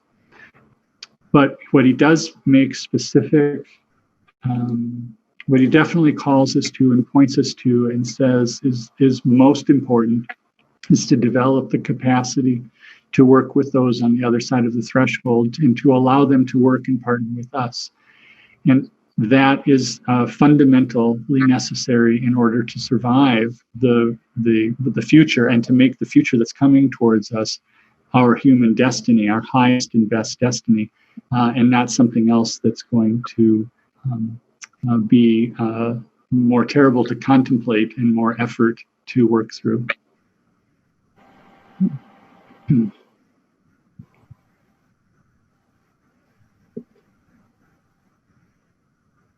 What do you mean by more terrible? Oh, see Rudolf Steiner.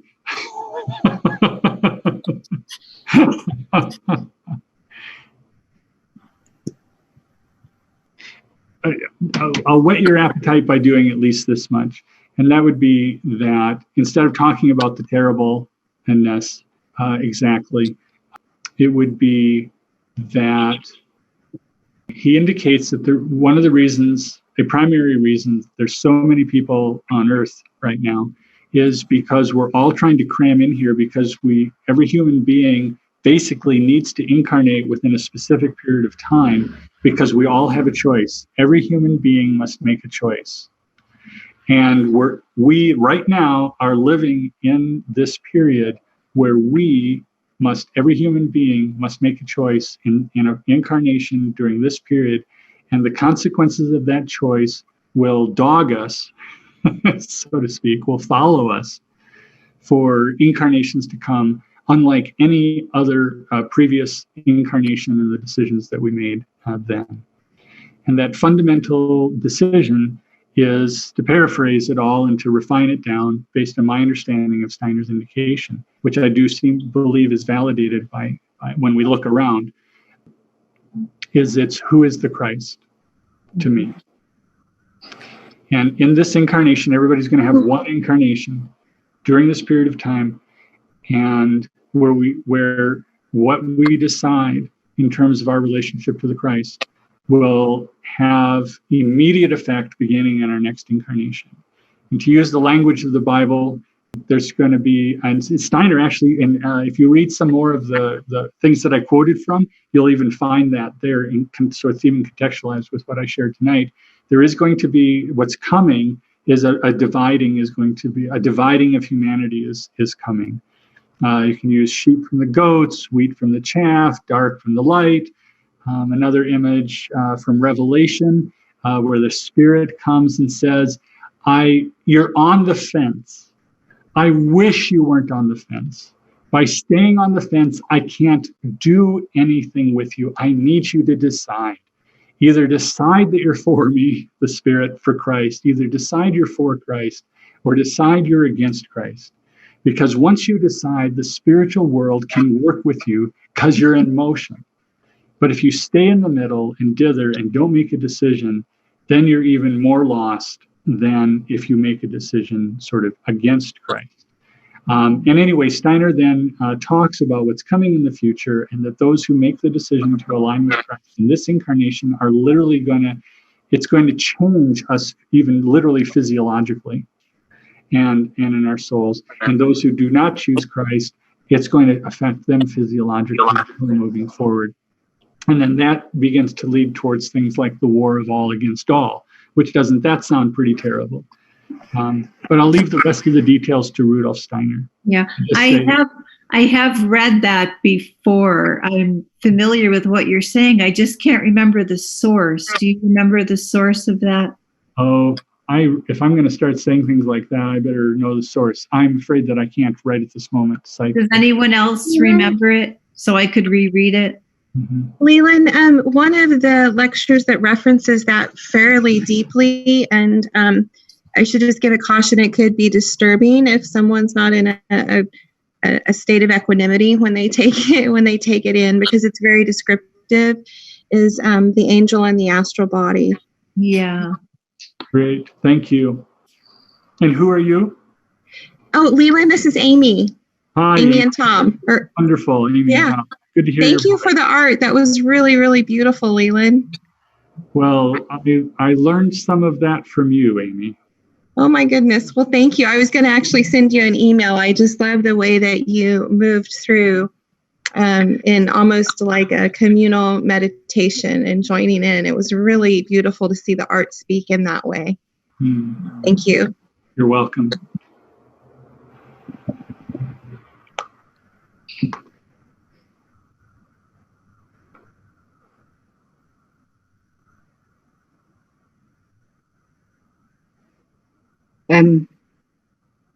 Just an interesting thought that came up is that Elon Musk, who is putting all these things into space, has chosen to name his newborn daughter, artificial intelligence.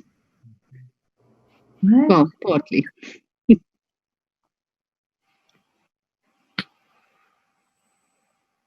Yeah, there's a lot of speculation going around about that family and that child, isn't there? But we'll just let that be for now. It's one of those things to treat. I suggest we begin by treating it like drops of rain. I know some people who are treating it differently, and it's perhaps for them to do that. But I would suggest that unless we feel something really coming from the spiritual world calling us to pay attention, that this is an example of something to notice for sure. Be discerning, absolutely. but also recognize that any significance is going to come in the future, and that speculation is not spiritual research.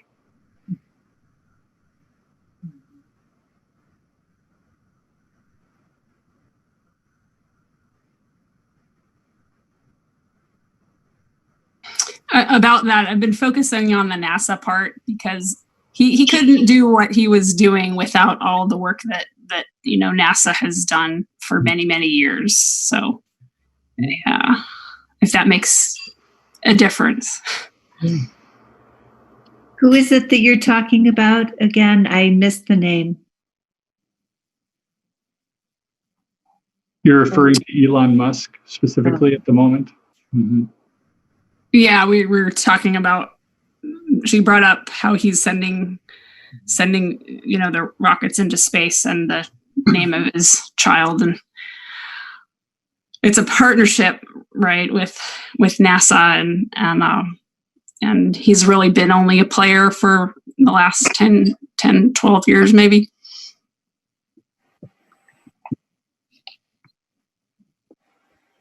Once again, there's a example of saying too much sometimes.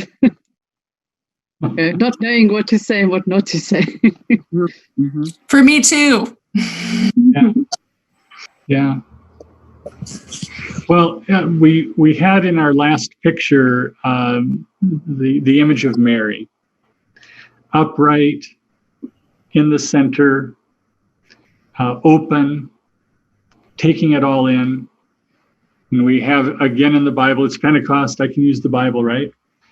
Where we have, the Magnificat, where the angel Gabriel appears and tells her about the baby that is coming to her womb.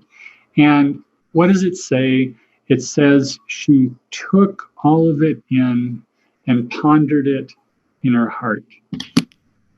And that would be an absolutely another image that I could use, that we can use with both my raindrops idea and my writing down. That in both cases, we do notice, we do pay attention, we do ponder, we hold them, but with equanimity, as has been said. We don't attach, we don't detach, we stay non-attached in that middle place and allow them to accumulate or just drift away. And again, why they drift away or why they accumulate, those are things that are we can talk about, but not right now. And so then if our starting place, if our baseline, if our moral, if we're talking about steps of moral development in order to perceive even more and more accurately or super sensibly, then it's in that place of pondering these things, of holding these things, that as a moral activity, then when we feel that we're in a relationship or an opportunity is there to speak, one of the things we can do is check in and basically ask, is what I'm about to say moral? Not is it right, not is it wrong, not is it helpful, but Rudolf Steiner, if you haven't done some study on what Rudolf Steiner calls morality, that would be worth it as well. But in abbreviated form, it is morality ultimately is about the words of our mouth and the actions and choices of our being consistent with what the spiritual world is doing in that moment, and is not based on dogma, is not based on my Enneagram type, is not based on my past performance, is not based on any of that, but it is very much in the moment, in alignment with the spiritual world.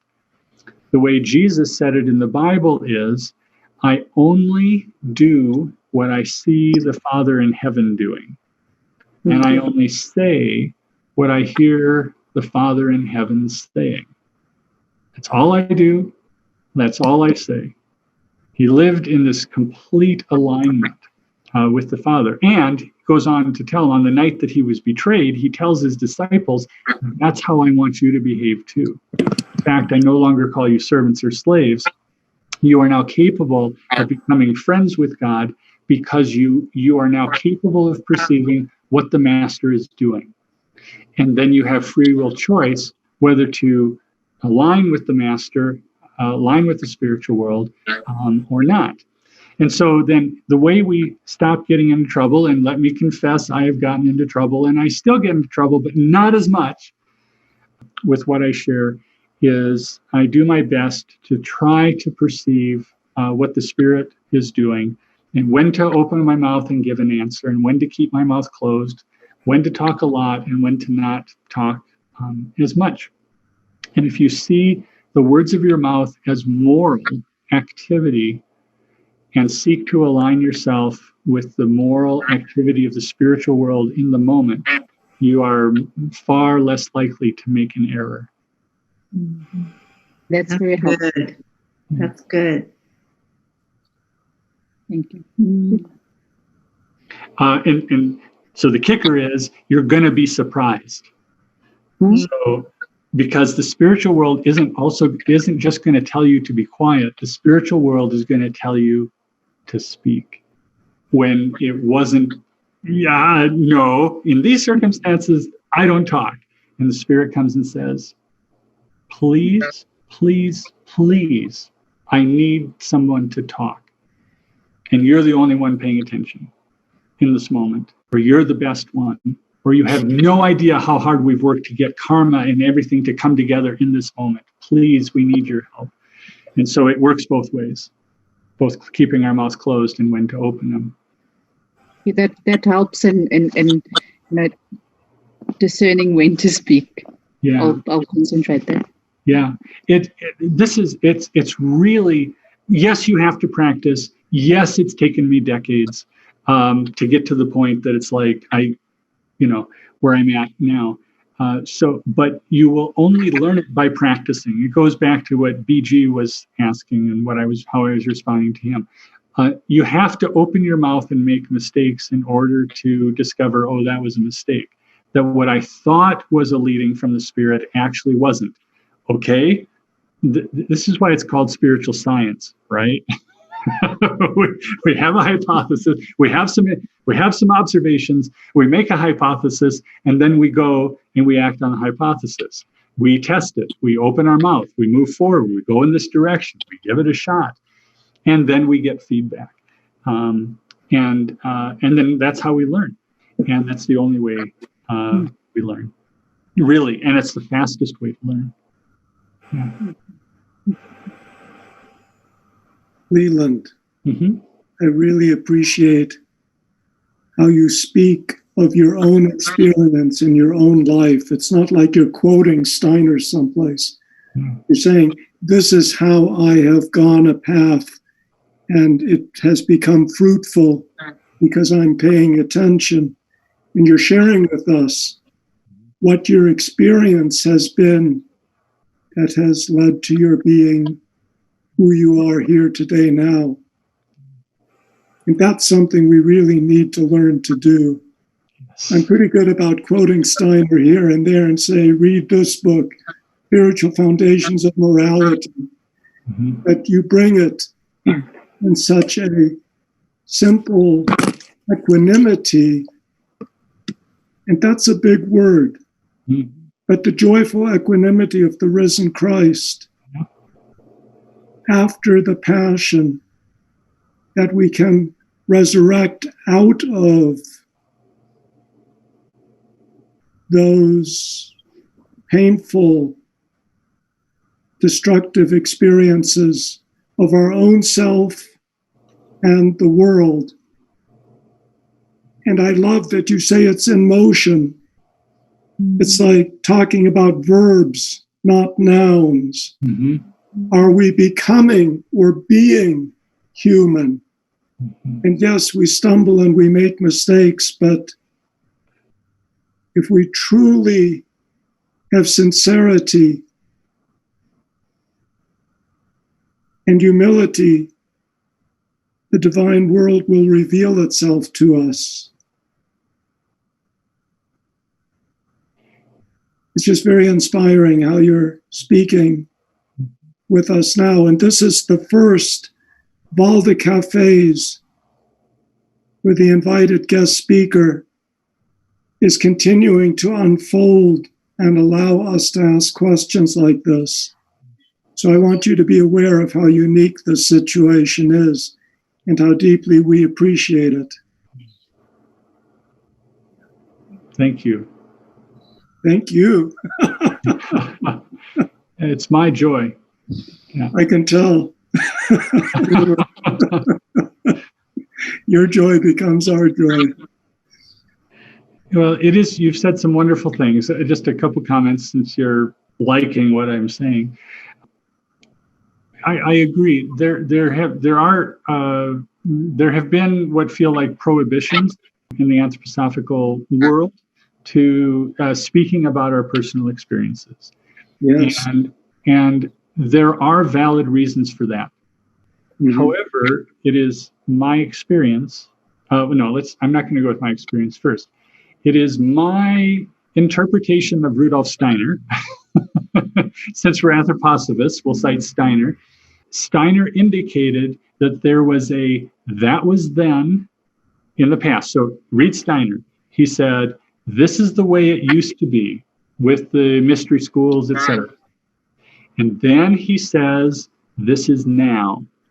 And it's changing. It's different.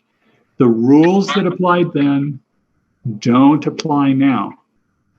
Yet we still have within the Anthroposophical Society individuals who are holding on to the then rules. But then Steiner also said that at the end of the 20th century and the beginning of the 21st century, it changes again. And he uses the word must. Over and over and over, he says it must change. He says the Anthroposophical Society literally will die or at least become of no value unless it changes. And it must change. And he said the change has to come now. And I believe for reading Steiner, reading the Bible, reading other scriptures and being involved in, the words of other wise people, as well as my own experience, that is all actually true. And that part of that is that we are to be, it's time for us to begin in appropriate ways. Again, remember I said there is a time to not talk about ourselves. But there are times where it is appropriate and in fact even necessary, because actually we will die, so to speak, or at least parts of us will wither unless we begin to share these things. Beautiful. Yeah. So, like, if there's a text to refer to that, it would be like, when he says, the only thing that will stand out of everything I tell you is the philosophy of freedom. Sure. Yeah. So that'll be part of that. It was something I almost brought. But so yes, philosophy of freedom would be an example. At this point, though, how to know higher worlds and theosophy are still absolutely crucial and essential. Mystical Christianity is also still, as a basic book, continues to be absolutely essential as well. So all of those things are still in play. What Steiner was saying 80 years ago or more is still true today, that more people are reading this than applying it. And so we are at that point where, and the karmic lectures, if you're looking for places in the karmic lectures, you read any of any, so to speak, lots of the lectures in Steiner's last year of life, last 18 months, you're going to see this theme coming up. But we are at this point where the spiritual world is increasingly accessible to us because they're desperate to connect with us. And so it's literally never been easier to connect with the spiritual world. And so but back to my main point, we tend to study more than we apply. And we tend to think that it's for the future, that we're not ready yet to be in partnership with the spiritual world and perceive. We read about, oh, we've got to get the other 6 petals of our 12 petal chakra, because so you got to do these exercises. So I'm going and I'm doing these exercises and I'm doing these exercises with, or not, we give up, right? And we go on to the next thing because maybe the next thing will work. And really all you need is one, and just keep doing it. Though it is beneficial to do more. But it's, you go on. Here's the key. We tend to do these practices without expectation of success. And the truth is, if you're doing these exercises, the spiritual world is, using an imagination, the spiritual world draws closer and closer and closer and closer and closer and closer and closer until you are literally surrounded. That if you could just open your eyes or your perceptions, that you could just feel, see, hear the spiritual world is right there, because you've been calling them by your steps forward in morality. You've been drawing them by your steps forward in seeking to embody truth, goodness, and beauty. And all of that, as it were, draws the spiritual world closer. And they just want you to open your eyes. They are not going to transgress you. They are not going to pop out and make themselves all the more visible. Yes, there are times when they will do that, okay? But I'm talking about sort of in general.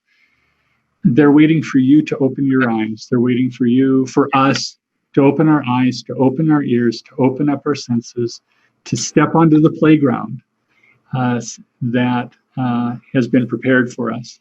And because they're ready to play with us, they're ready to be perceived.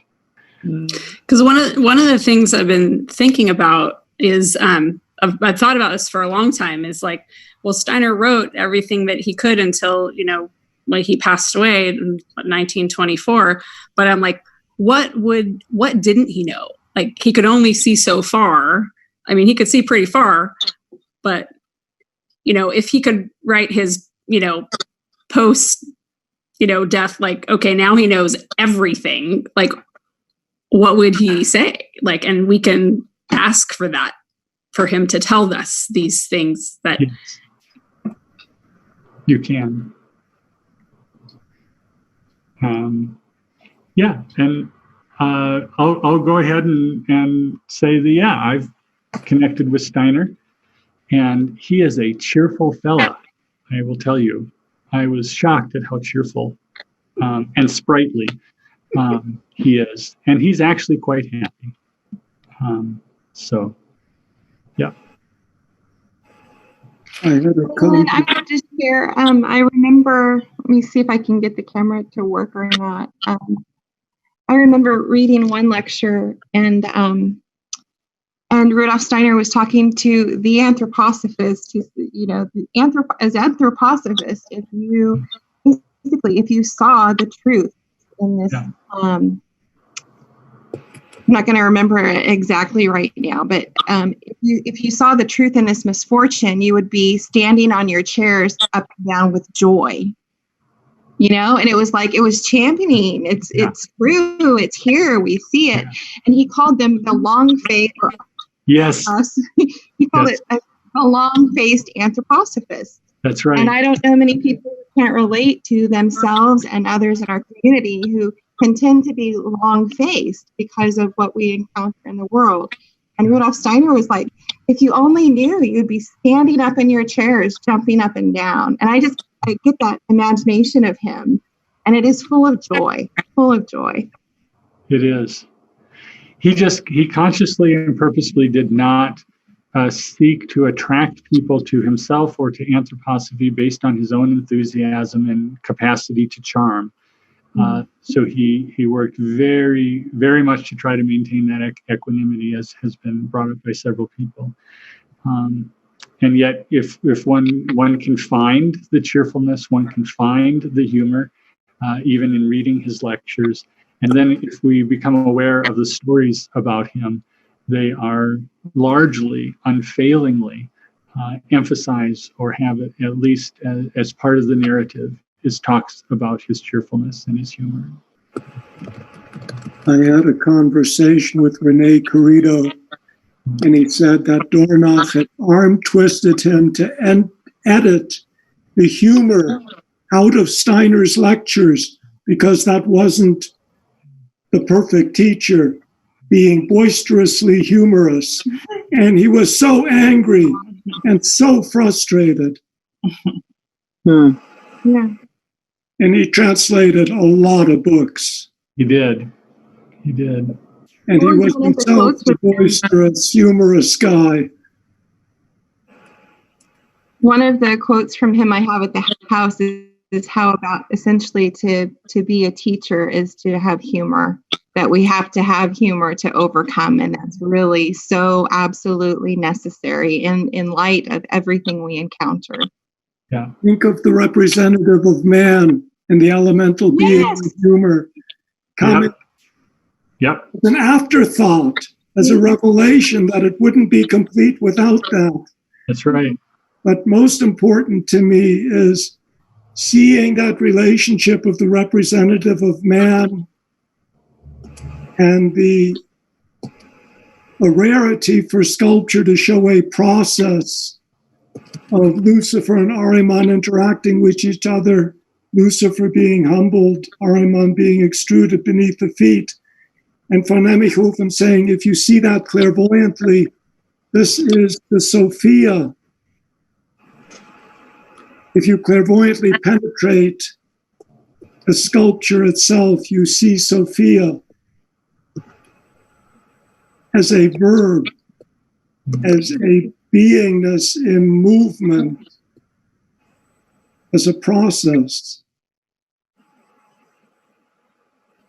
What you say reminds me also of an Epiphany lecture from January 6, 1918, and he's really working very, very deeply with the sculpture.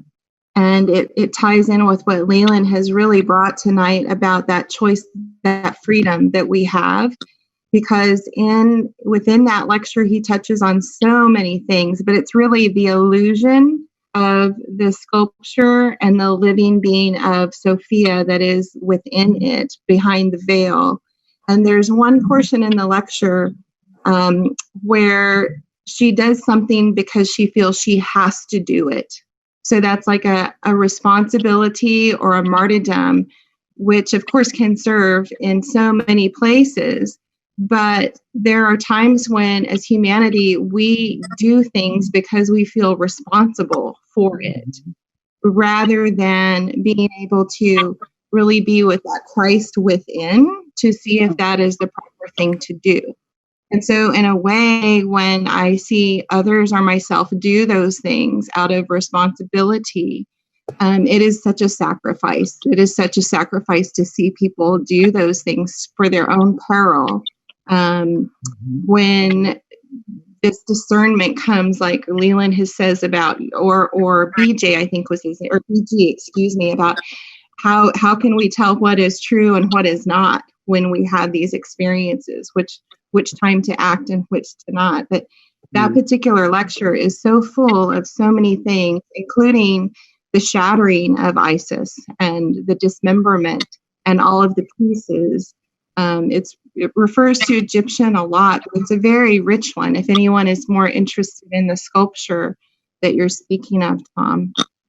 Can you send me by email the reference so I can look that lecture up? I'm assuming it's not in the book, The Search for the New Isis, the Divine Sophia.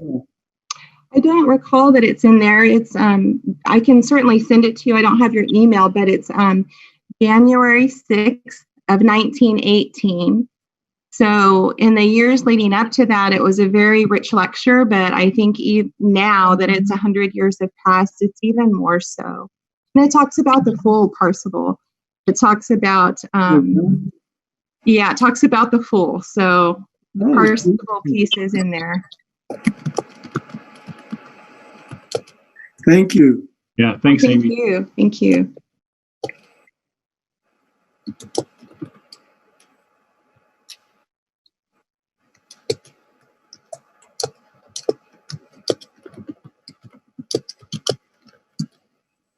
Well, and speaking of Percival and the Fool, the key the key there is about asking questions, and that's the way forward. But it's not just asking the questions, it's about moving and seeking the answers. And so this group is wonderful, and I've enjoyed this time with you because you are Parsifals, not the fool Parsival, but the Parsival who's moving forward into asking the questions.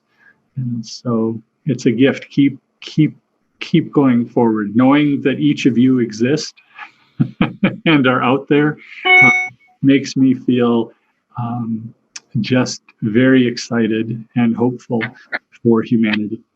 Do I get to ask a question? Sure. When would you like to be on next? Yeah. I've got a long list of people, so you're going to have to wait a while. Yeah, good. Okay. After the long list.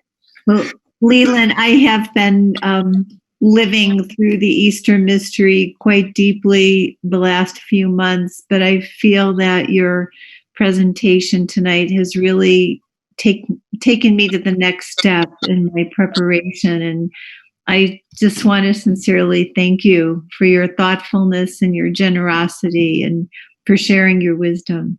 Oh, touch my heart, Cynthia. Thank you. Thank you so much. But it's true. It's because of you all, too. Thank you. But I'm delighted to hear that you're one of those people that I was referring to. There seems to be to me, within my experience anyway, an unusual number of people who have really been invested into the Easter mysteries and Ascension and Pentecost. And so you're part of a stream. Something is happening. And so thank you for the work you're doing, because as each of us does our own individual work, it makes it easier for others who are having difficulty to begin to move forward. And I know that's something that Steiner says, and so I'm just kind of referring to Steiner, and it sounds like a truism, and it makes us feel good, hopefully. But I've actually have lived long enough and observed long enough to discover that that's really true.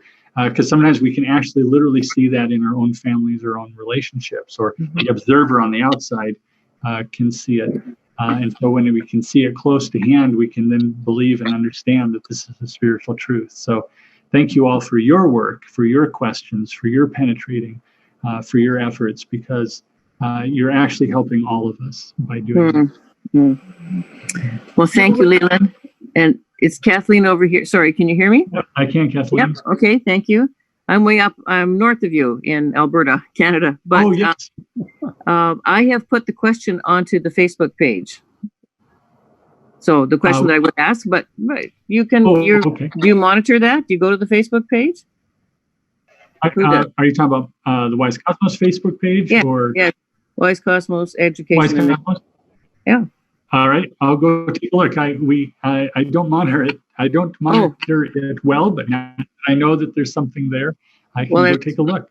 It's right under the picture that you used tonight of the find yourself in this picture and see how you are. So yes, it's about sitting on the fence. I have a question about the fence, people. Okay. All right. Thank you. Sounds good. I wanted to mention we're at the end now. There's 13 of us. So there's the 12 apostles and the Blessed Mother. Yes. Oh my goodness. Thank you. Good night, everyone. Thank you. Thank you. Thank you, Lelan. Bye. Thank you, everybody. I knew I had, Thank you. I had to join from South Africa. From South Africa, wonderful. Almost time for morning. Oh, thank you so much. Thank you so much. Thank you so much, Lelan. It was wonderful to be here. Bye. Thank you, guys. Good night. Good morning.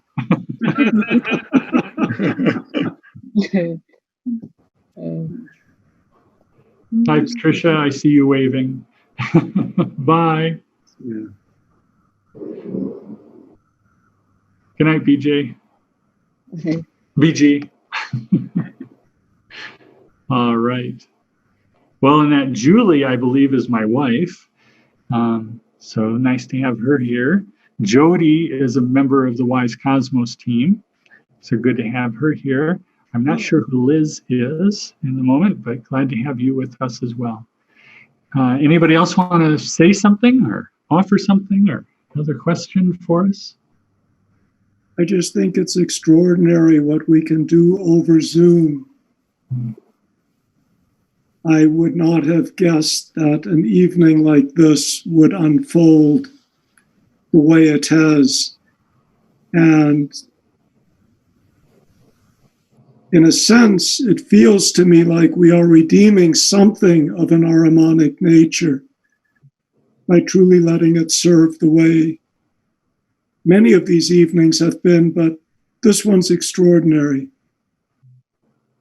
And I wish that many, many more people had had a chance to be part of it. But here we are. Thank you. Yeah, you're welcome. Truly deep gratitude. And Dorothea, thank you also for you being there for us, supporting this. Thank you. You're welcome. Thank you very much. Well, shall we say goodnight? Yep. Well done, my darling. Oh, there's my wife, Julie, speaking up. Thank you, love. All right. Good night, everyone. Love Good you. night. Bye. Bye.